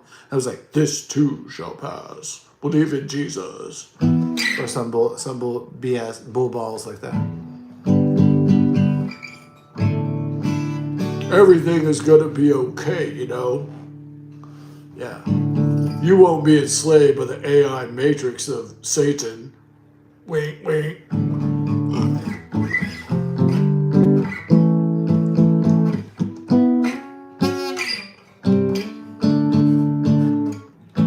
Oh, but you know, this storm, well, storm is just a temporary flare up, like diarrhea, and it'll pass through people's ass and it'll be gone. But, you know, I guess the 2021 winter storm Uri, you know, where 200 people died in Texas, you know, that's why the people are acting so frantic 5 years later. Why are people acting like it's the end of the world right now?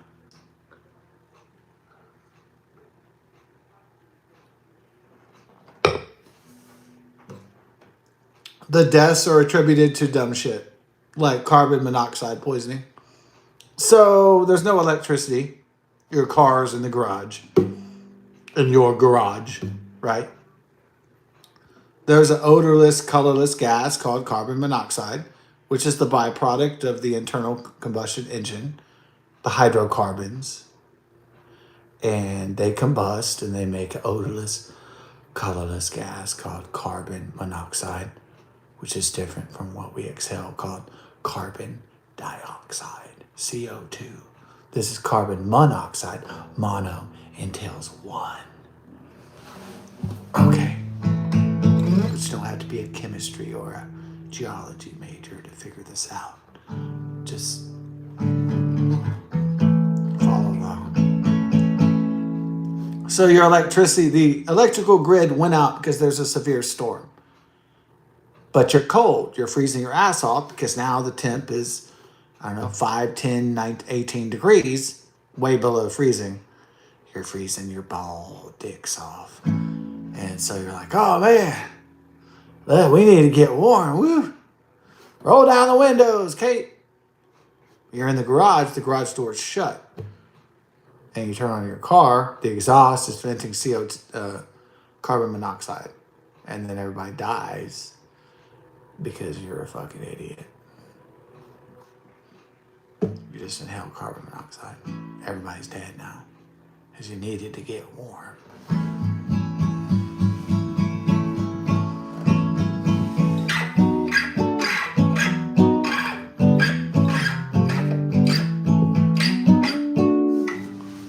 All right, so then, how did those 200 people die? Some people just brought their barbecue inside the living room, set their ass on fire. I'm not saying everybody died in the same garage scenario, yeah, but it's not a wise idea to bring your barbecue inside your house. Why is that? It's not contained. The gases aren't contained. The fire isn't contained. That's why it's not a good idea to bring your fucking barbecue inside your house.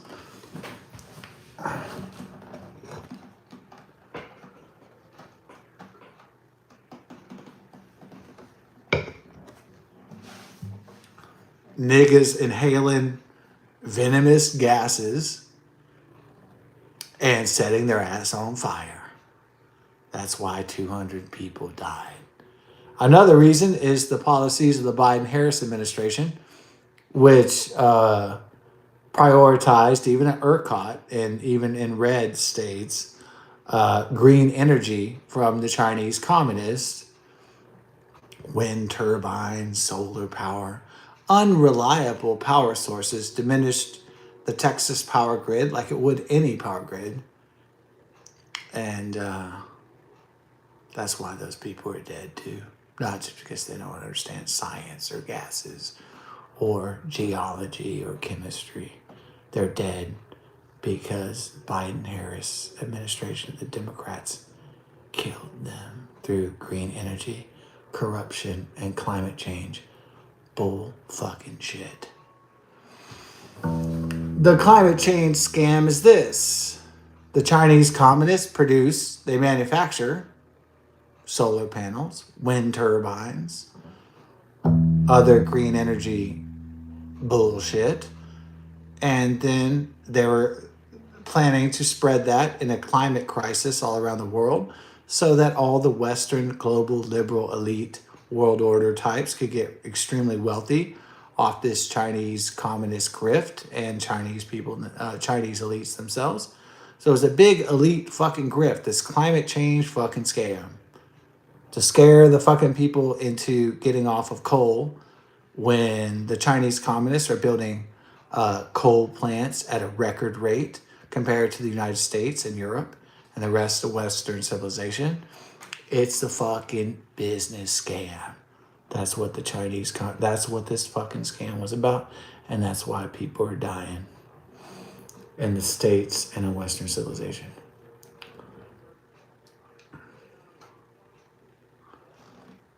Was this about saving the planet? Was this about saving humanity? Was this about caring for people? 8 billion people? Do the governments and corporations really give a motherfuck about the fucking people? The answer is Roger Waters, fuck no. Mother, should I trust the government? Fuck hell no.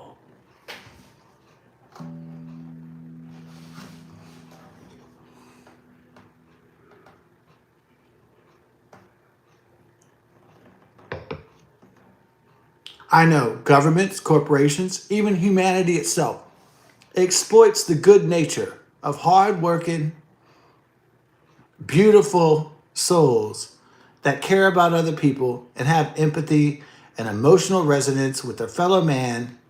And these systems exploit that. They exploit our general favorability towards our fellow man, as is natural in our species.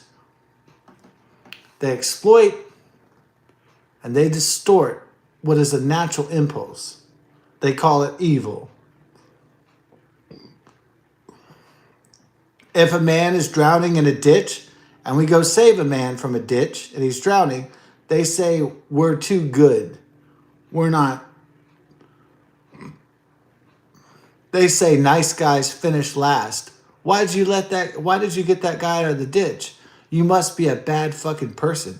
Nice guys finish last. That's what society tells us. That nice guys are shit. And they're not to be respected or adored or not even to be aspired to.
hurts?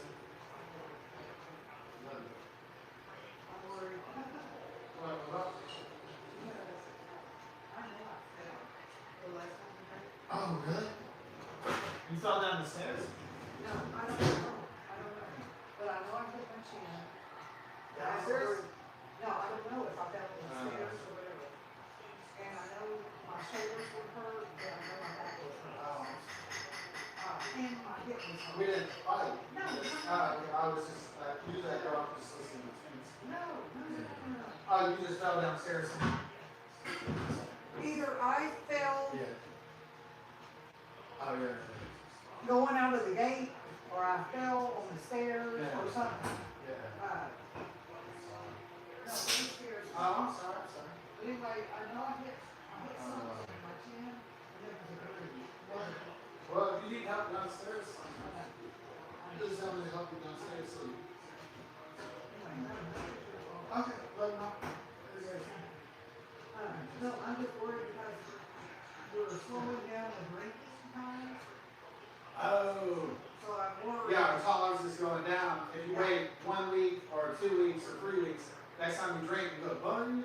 Well, we'll never wait 3 weeks. Well, that's really Irish. What I'm thinking is, Are you saying we're Irish or what? no, we're not Okay. meeting twice a week no more. Yeah. If Right. we have it 1 week or we have it Yeah. a week and a half, Well, then I get more worried. I would like to think, even if we become millionaires, that we wouldn't drink once a week even. Huh? Even if we were millionaires, we'd probably not even drink anything after. What? Even if we were millionaires, we wouldn't just get like wasted and fall into the pools and be wasted off Jim Beam. I like to think that we'd do more constructive No. stuff. No, we need to start doing that now. Oh, yeah, We yeah. might become millionaires. Oh yeah, that's true. Love you. That's Right. true. Yeah. Look at No. Donald Trump. Oh yeah. That's true. Yeah.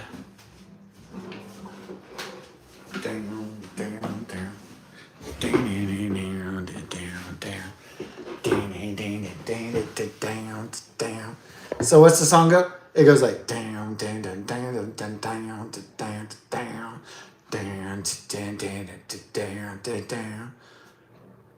Well, that would good, seem like a good start to it there. Dance, dance, dance, dance, dance.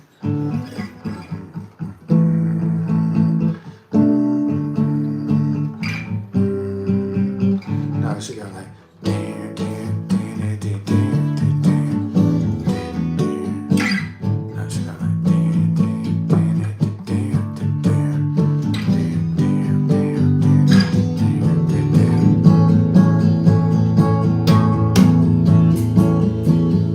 Oh yeah.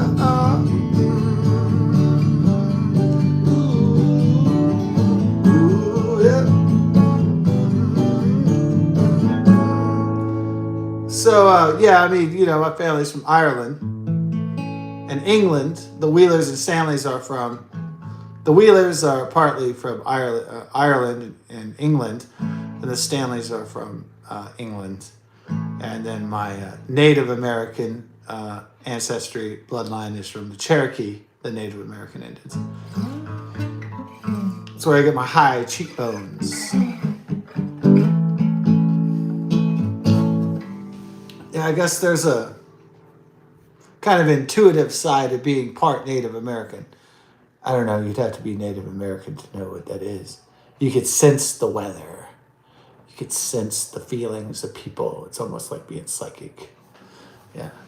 If you're Native American, you can sense things that a lot of people can't. You know when the bad shit's happening. You know you can sense people are good or evil. You have so much power if you're Native American. Like, you understand this land in a very intimate way. Yeah, it is a little bit different. You're part of the Shawnee or Cherokee or whatever Native American tribe from the ancient world. You can definitely feel stuff. You're definitely in tune with the animals and nature. You're definitely in tune with the environment. Even if society and people aren't, you definitely feel it. You definitely know when trouble's coming and when it's gone. And you panic like an animal if you think the world's going to hell. So you can definitely sense all that stuff. Being part Native American is like you sense the ancient hunter, but it's not like being psychic. It's like kind of like having a little bit of spider sense, like you know, but you don't know already.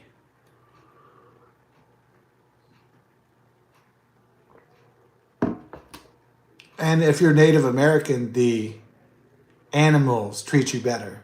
The mourning dove, the golden falcons, they know who you are. And they can sense you too. So the squirrels, the golden falcons, the creatures, the deer, they sense who you are too. The skunks, the turtles, the snakes, they know you too. They know exactly who you are and where you're from. They can feel you. You can feel them likewise. That's why they come up to you and they don't care. That's why you don't fear them, is because you know they're not a threat.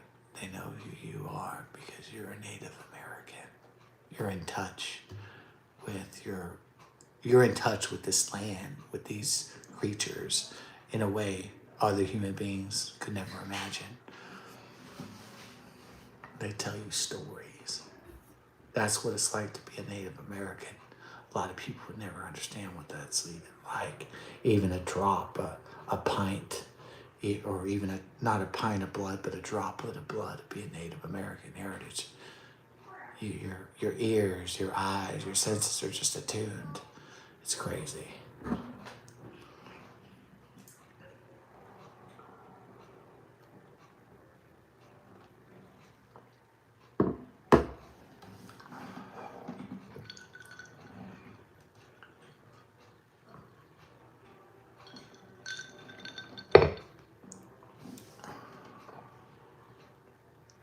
How long were the humans in the Americas? Who knows? Who knows how long the humans were in the Americas? Maybe some governments won't even tell us how long. Okay. They just tell us there was a land bridge where early proto-humans crossed into the Americas from Alaska, from the old world. That's all they say. But people just take it at face value. They don't really question it. Because why should we question what they tell us? Because why should we? They tell us that human beings are just thousands of years old. What if we're older than that? What if we're older than continents? What if we're older than this planet? What if we're older than ages? What if we're older than we even know? How do we even know who we are? That's a deeper question.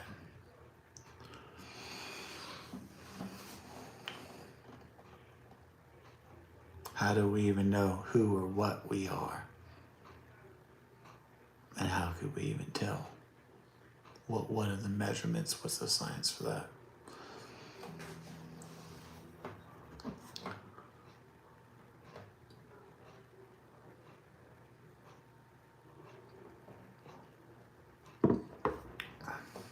Do I think the Native Americans are related to Indians from India, from the Indus Valley?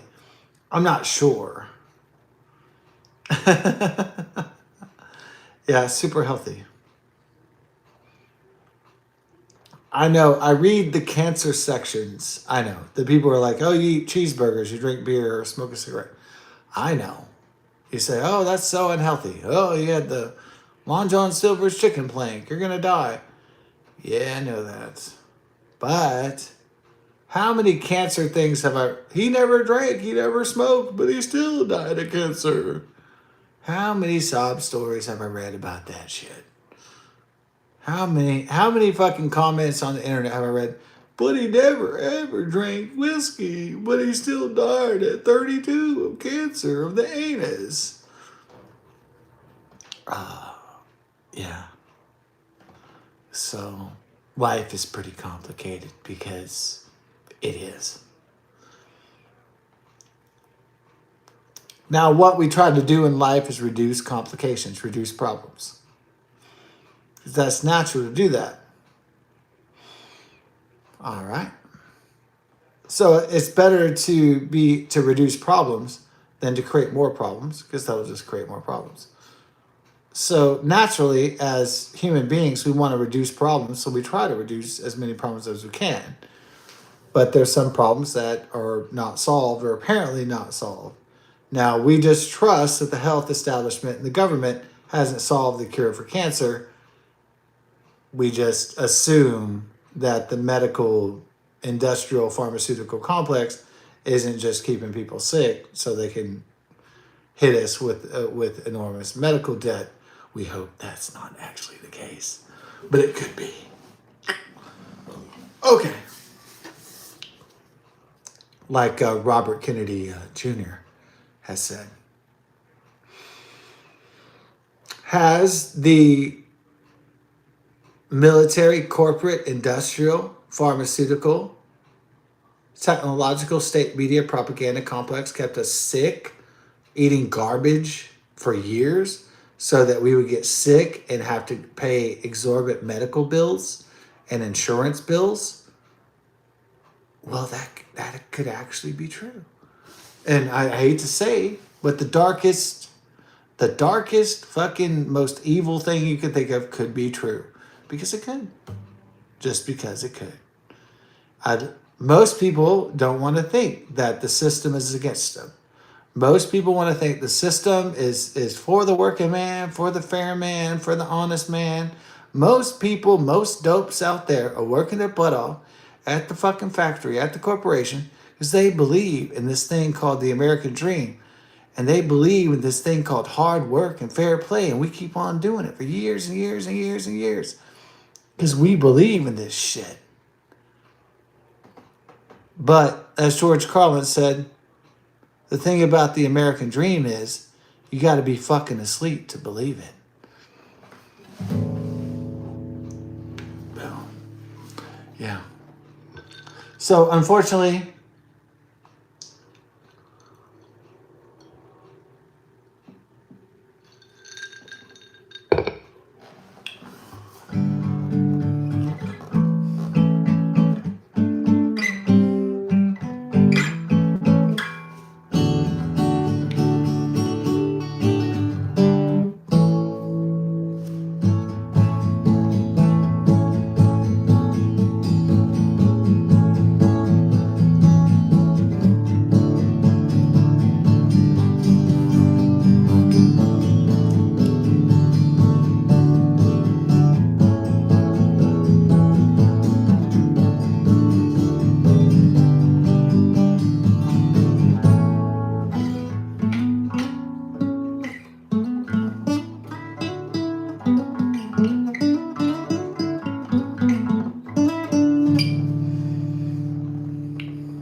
all that's not what people were afraid of, huh?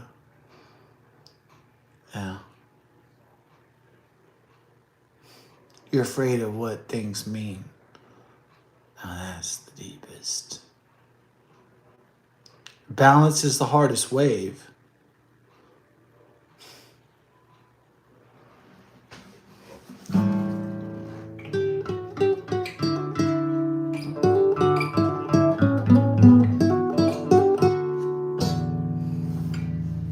Balance is the hardest wave you find.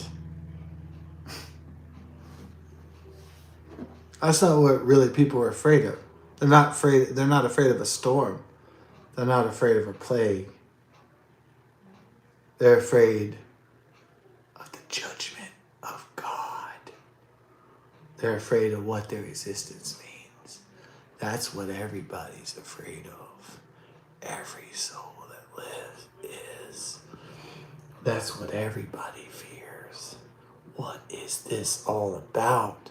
That's the deeper question. Why were we created in the first place? Not where we came from. You can look that on an ancestry chart. You came from India. You came from England. You came from fucking Spain. You came from... You're asking a deep question, which is, why do I exist at all? Not the parameters of my existence. That's a deeper one.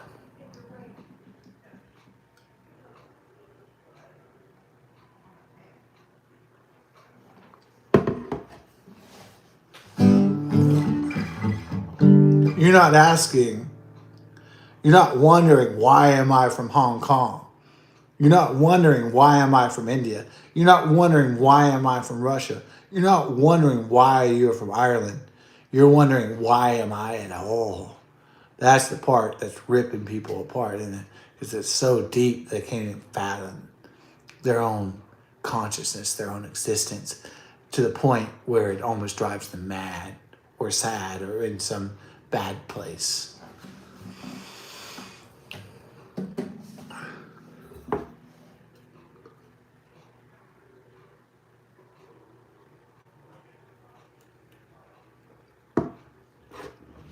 So how did I deal with such,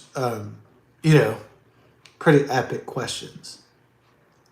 Besides data and science and consultation, with doctors and PhDs and YouTube videos and how did I deal with deeper questions with religious fanatics and other such fucking people?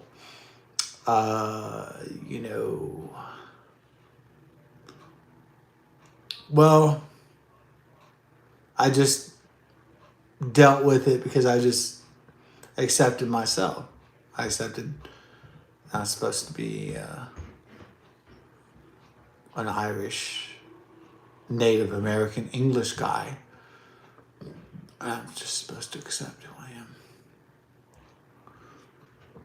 and embrace all the eccentricities of my existence and do so with a certain humility. So, in other words, you're supposed to be proud of who you are, no matter who you are. Not try to be anybody else, but who you're supposed to be in this time, in this space. We're never supposed to be other people. Social media is like, we should be all these people. Hollywood is like, try to be like these people. We should never try to be those people. Not ever, unless we're destined to be. The only person we were destined to be is ourselves. And that's the greatest destiny. It's the discovery of our individual selves. Because that unlocks everything else.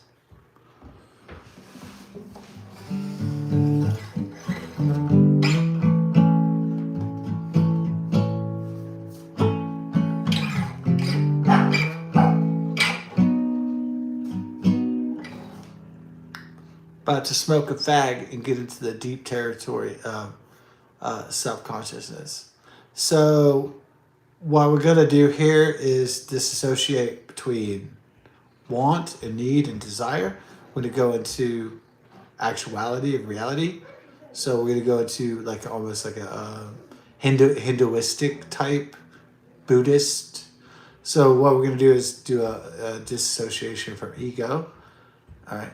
So it's going to be incredible. But first we need the smoke to get into the, the art of the change is the smoke and the tobacco and the light and the fire. It changes the tobacco into the smoke, into the carcinogens that give you lung cancer. What it's going to do is it's going to create the experience. Okay.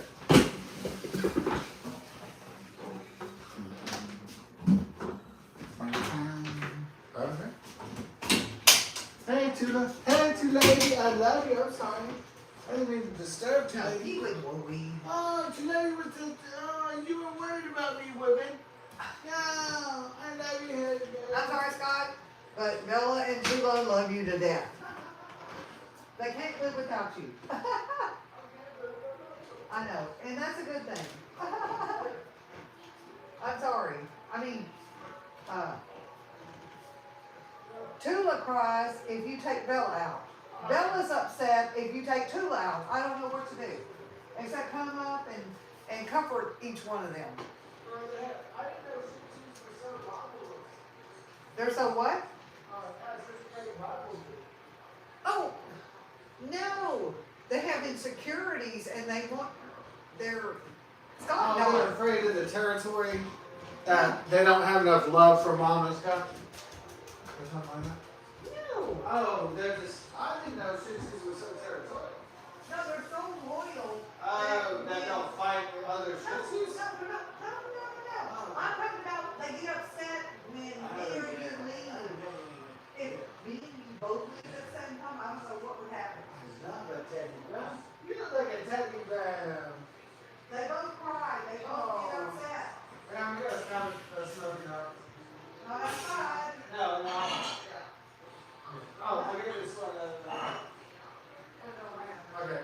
I'll take this one. That's very. You got the light? Oh, that's Papa's? No, this is Papa's too. Oh, All those are Papa's. No, this I'm is bringing very. Papa's. No, this is very unique. I'll go get the 6. No. What I'm saying is, Yeah. they're not afraid of anything. They don't like me and you leaving. Oh, yeah. They love us.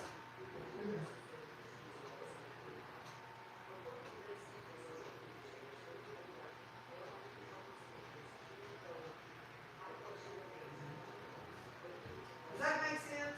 Yeah, that makes sense, yeah. And God forbid we both leave at the same time. That would scare them to death. Alright, so I got. I mean, it was the same way with Bella. Alright, I'm just gonna swing it up. Oh, you know, like, I'm not No. gonna bring up both, Yeah? both packs. I brought your own. No, you didn't bring, oh, No, but you didn't bring another pack. Yeah. Okay, Yeah, I'm not gonna smoke that. no, I know, I'll go. Yeah. I'm not smoking that. Anyway, I'm just saying, Yeah. Bella and Tula love you Oh shit. so much Oh yeah. Little oil pup. that they can Yeah. hardly stand it if you leave. And Yeah. God, I don't even wanna know what would happen if I left and then you left, them alone. No, cow. Oh, They eat each other alive. well, I mean, Yeah. if we were both went off Yeah. to go work Oh god. for 6 or 8 hours Oh lord. with the TV run, oh, Yeah, that'd be wild. no, I don't think we could do that. Hell no. Yeah. With some beans on. So we like the fact.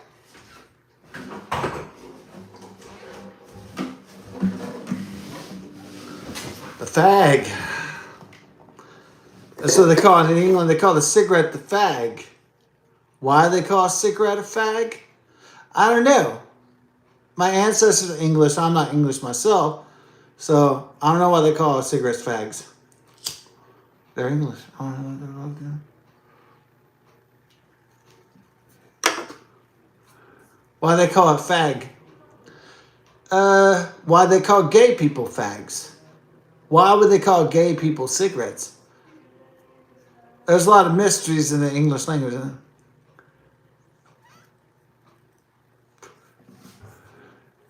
Should people hate gay people? Why? Gay people are gay.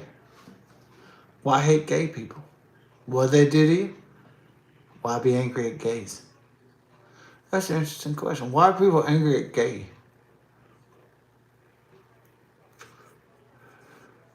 I think the reason why people are angry at gays is they always did a us or them kind of scenario, and it was never like it's us, and so that's why there's so much problem with the homosexual heterosexual world, is because there's not enough unity, like it's all us, and all that. So I think that's the problem.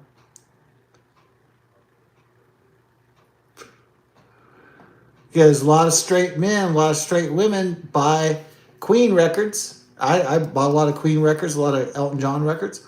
I'm not gay. I just love Queen and Elton John. It's great music, I don't discriminate my art. I don't really check out Liberace. I mean, that's real gay. And that's some queer shit. But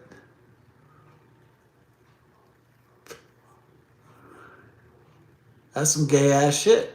Liberace, fucking. Who's that other guy? The fucking Barry Manilow. That guy's gay as hell. I don't buy the records. That's that gay. That's really gay. That's not in my comfort zone of gayness. So.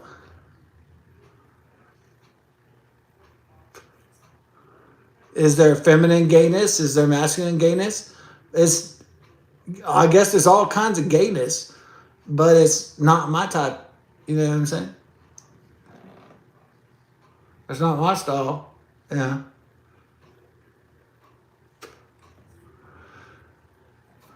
So, it is what it is.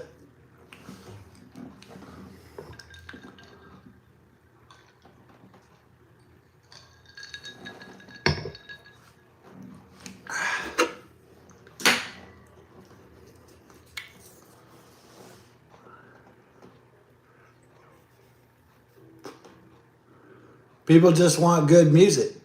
That's it. I don't care if the good dude's gay or lesbian or whatever. I just want good fucking tunes.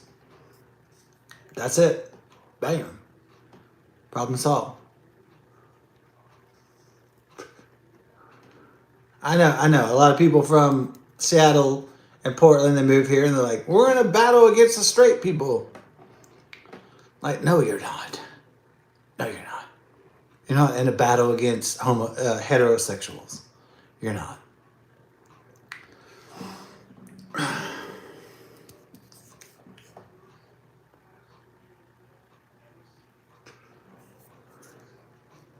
Why would you be in Texas if you were in a battle against heterosexuals? If you're going to go to war against heterosexuals, would you come to fucking Texas? No.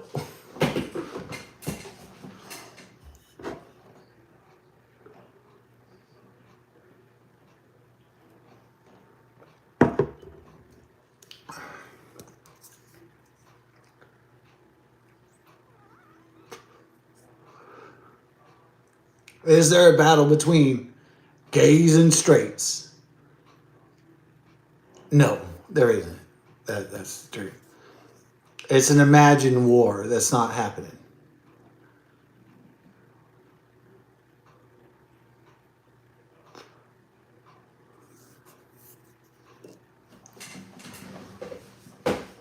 Otherwise, if there was a war between homosexuals and heterosexuals, then not a straight man or woman would ever buy an Elton John record or a Queen record.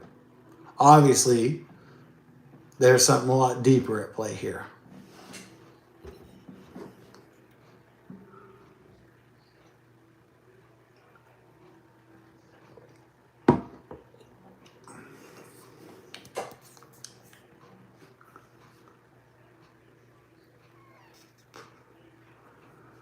Usually it's people from Portland or Seattle or California coming into Texas being like, we're in a war against the heterosexuals. And I'm like, no, you're not. You're just crazy. You're just fucking nuts.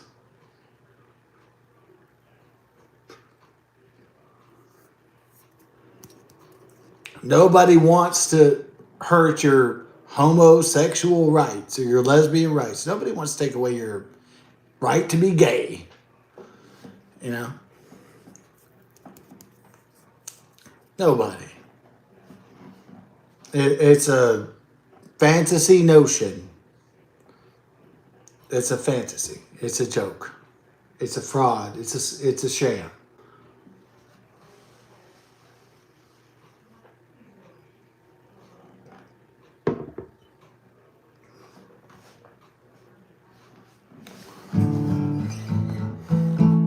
And gay people don't say, well, I'm not going to buy straight people's records.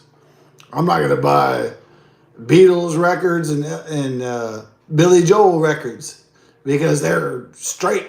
I mean, we're in a war against straight dudes. That doesn't exist. That's not something that's real. So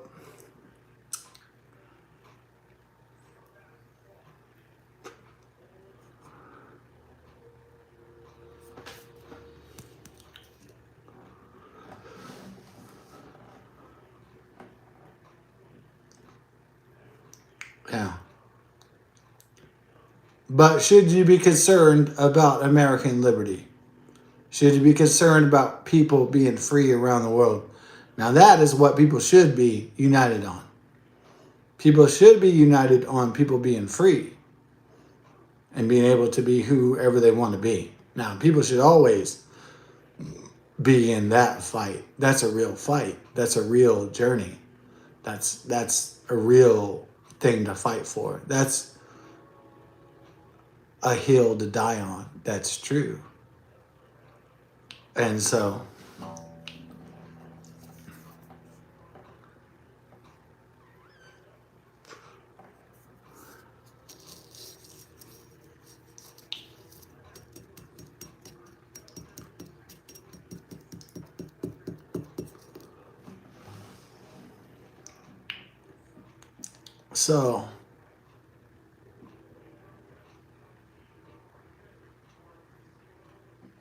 What kind of country are we? Are we going to stand up and rise up for the freedoms of the world?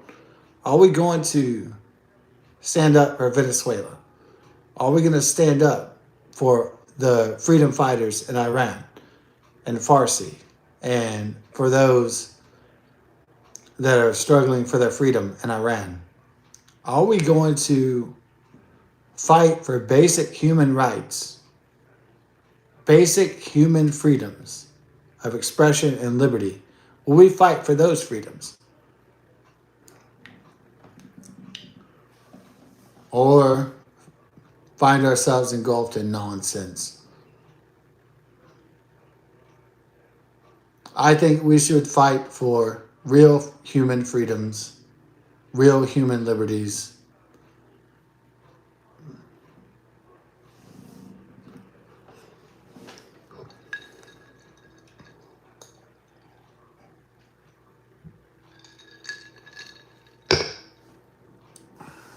We should fight for the right to party like the Beastie Boys. But also, besides the Beastie Boys, we should fight for the right for women to wear their hair in whatever way they want to in Iran. We should fight for the right. People around this globe to express themselves and do it in whatever way they want to, because that's their liberty, that is their choice, that is their dominion, that is their agency. And we should fight for that right.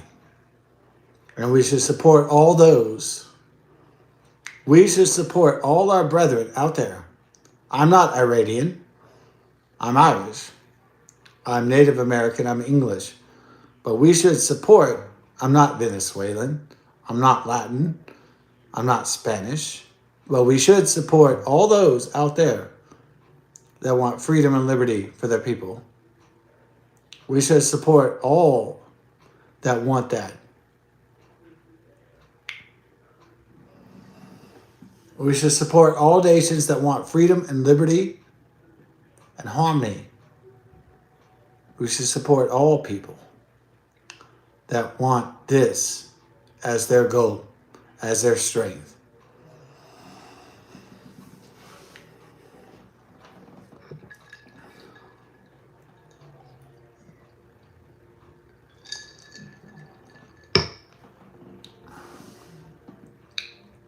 So I support the Venezuelan people in Latin America and all allies in the Americas.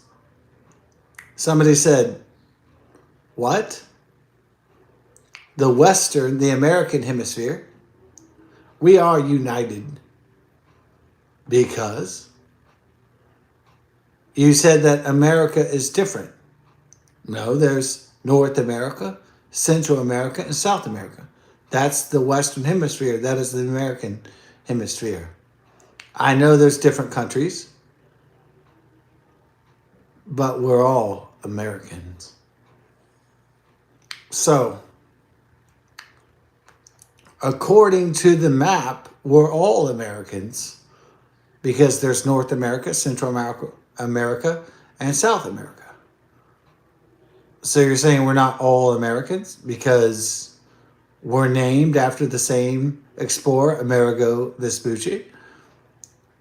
You're saying that, yeah, I know there's different countries. We're not really different countries, are we? We're still Americans. So this whole hemisphere is America. So we must be all Americans, right? Well, some people disagree, but look at the map. It says North America, Central America, South America. So we are Americans, right?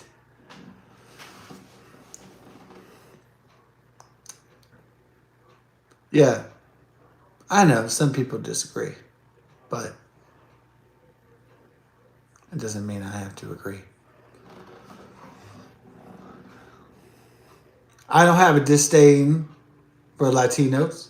I don't have a disdain for the Spanish or Portuguese Empire. Why should I have a disdain? Yeah. Why should I have a disdain for these people? I have no disdain at all. To me, they could be my friends. Easily like that. that there's nothing that stops us from being friends? And why should there be? Why should there be a barrier to our friendship here? So,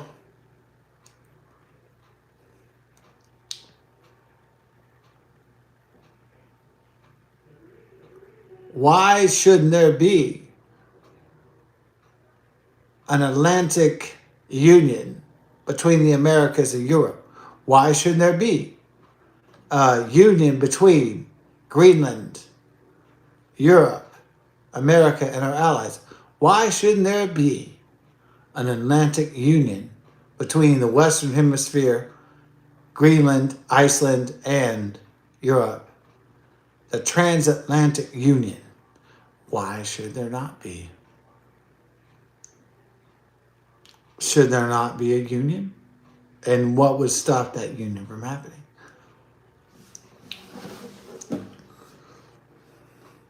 And even so, beyond that, why are we going to war against Russia forever?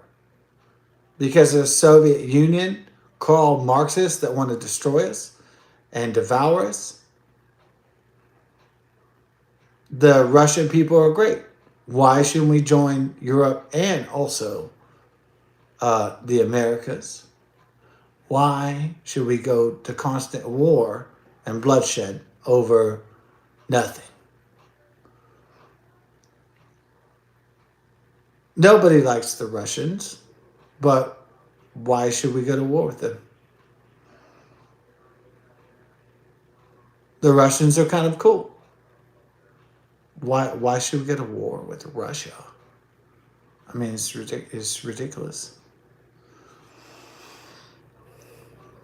I see a day in which the Americas are united, Greenland and Europe, and also Russia joins our cause. I see a day in which Europe joins Russia, and Russia and Europe joins America. I envision a day in which we all join together for Western and Eastern civilization. I can see this day as clear as day. I know it's not a fantasy. I know it could be true. North and South America united. North and South Ireland will unite. North and South Korea will unite. We will not be torn apart by communism and Marxism. We will all join together in the end for our common interest as man. We'll explore each other's greatness and history. We'll get to learn for the first time all these different countries, all these different people. And we won't be in these costly, devastating wars against each other. And we'll find peace and prosperity, united and out of this foolish, devastating conflict.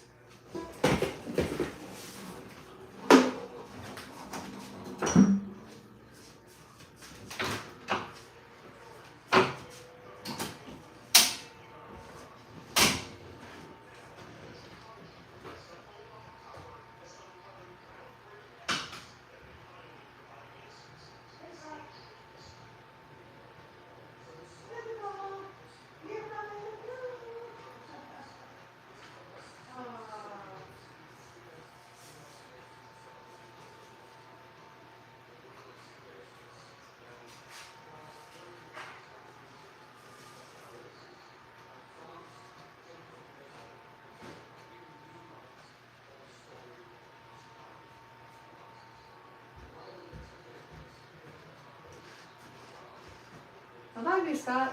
Oh, where are you? Oh, I'm sorry.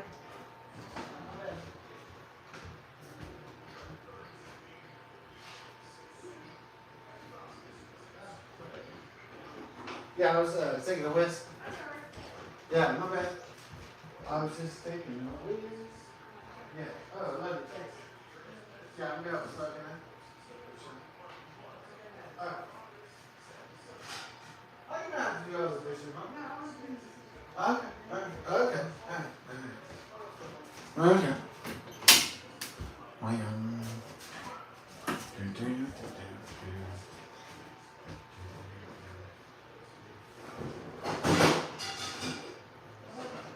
Dad, let him know who this is. I love you very much. I love you with all my heart. Oh, sorry, he's gonna scold. Sorry about that. Yeah. I know, I love you with all my heart as well. So,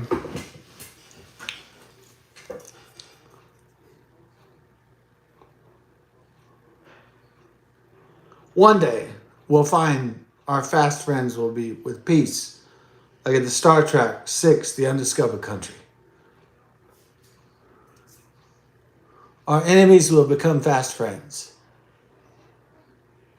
And I'm pretty sure the Russians will be my friends. I'm pretty sure. The Russians have wanted to be Western for a long time, but they've been in an authoritarian grip of an ex-KGB Soviet Union, United Soviet Socialist Republic, Gestapo, for years after the fall. One day,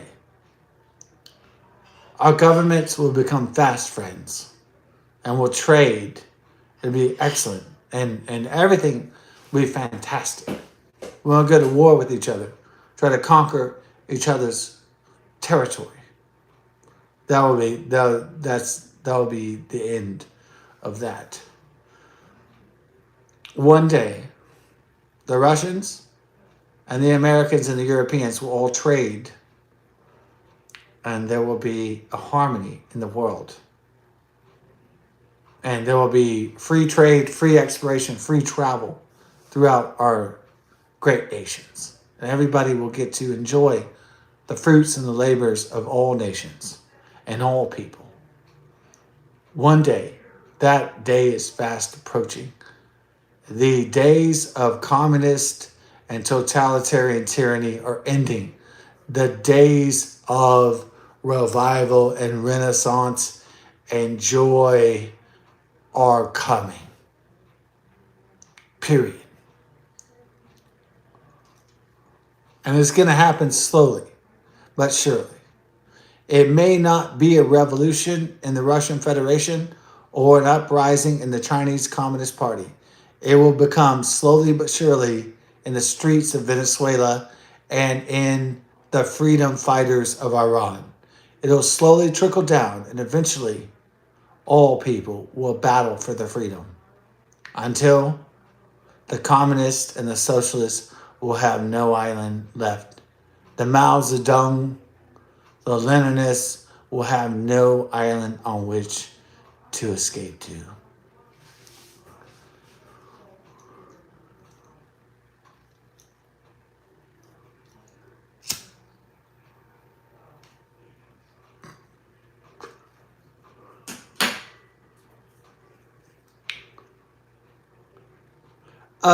Yeah, I've been following Russian freedom fighters for a long time against Vladimir Putin. I guess Russian people have been the enemy since the Soviet Union, but the Soviet Union fell in 1991. And and then the Russians became the bad guy when Vladimir Putin took over 26 years ago.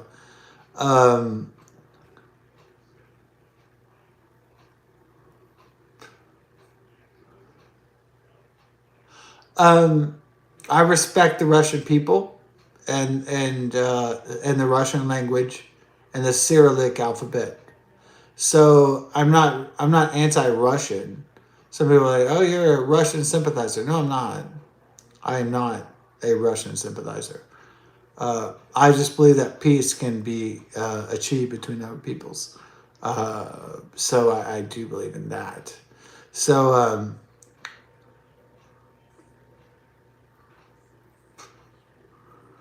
I do not believe in Russian advantage at the disadvantage of Western civilization. That's not what I'm talking about.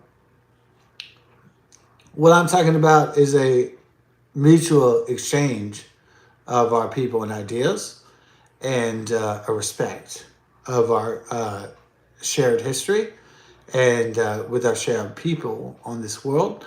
And so that's what I'm kind of going for. And it's not like I believe in Leninism or communism or Russians, or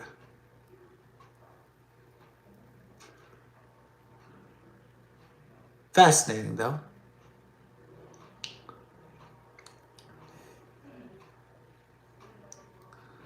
I'm not a Russian lover. Okay.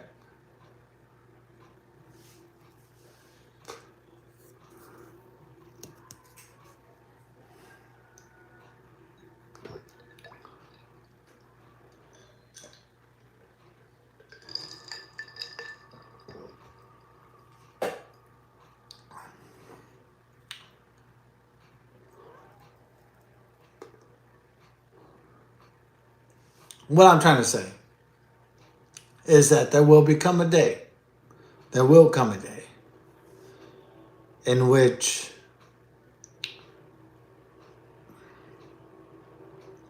we'll unite ourselves with Russians and the Europeans and Western allies.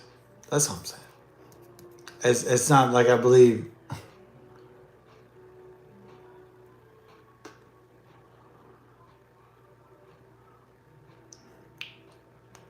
So, what I believe in is that one day there'll be a great peace and a disarmament of nuclear weapons between Europe, the United States, and the Russian Federation. There'll be a drawdown of nuclear weapons, and there'll be trade and exchange in its place. That's all I'm saying. There will be peace. That's all I'm saying.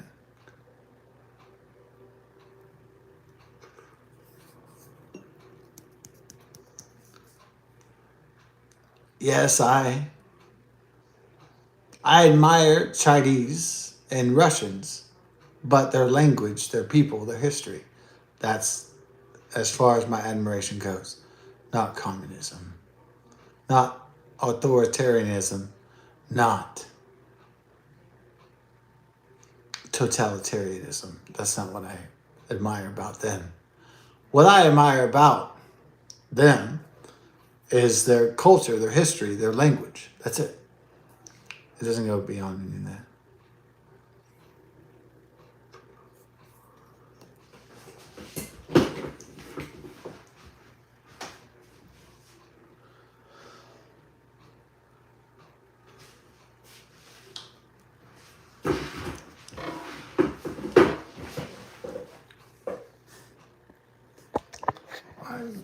God bless. Best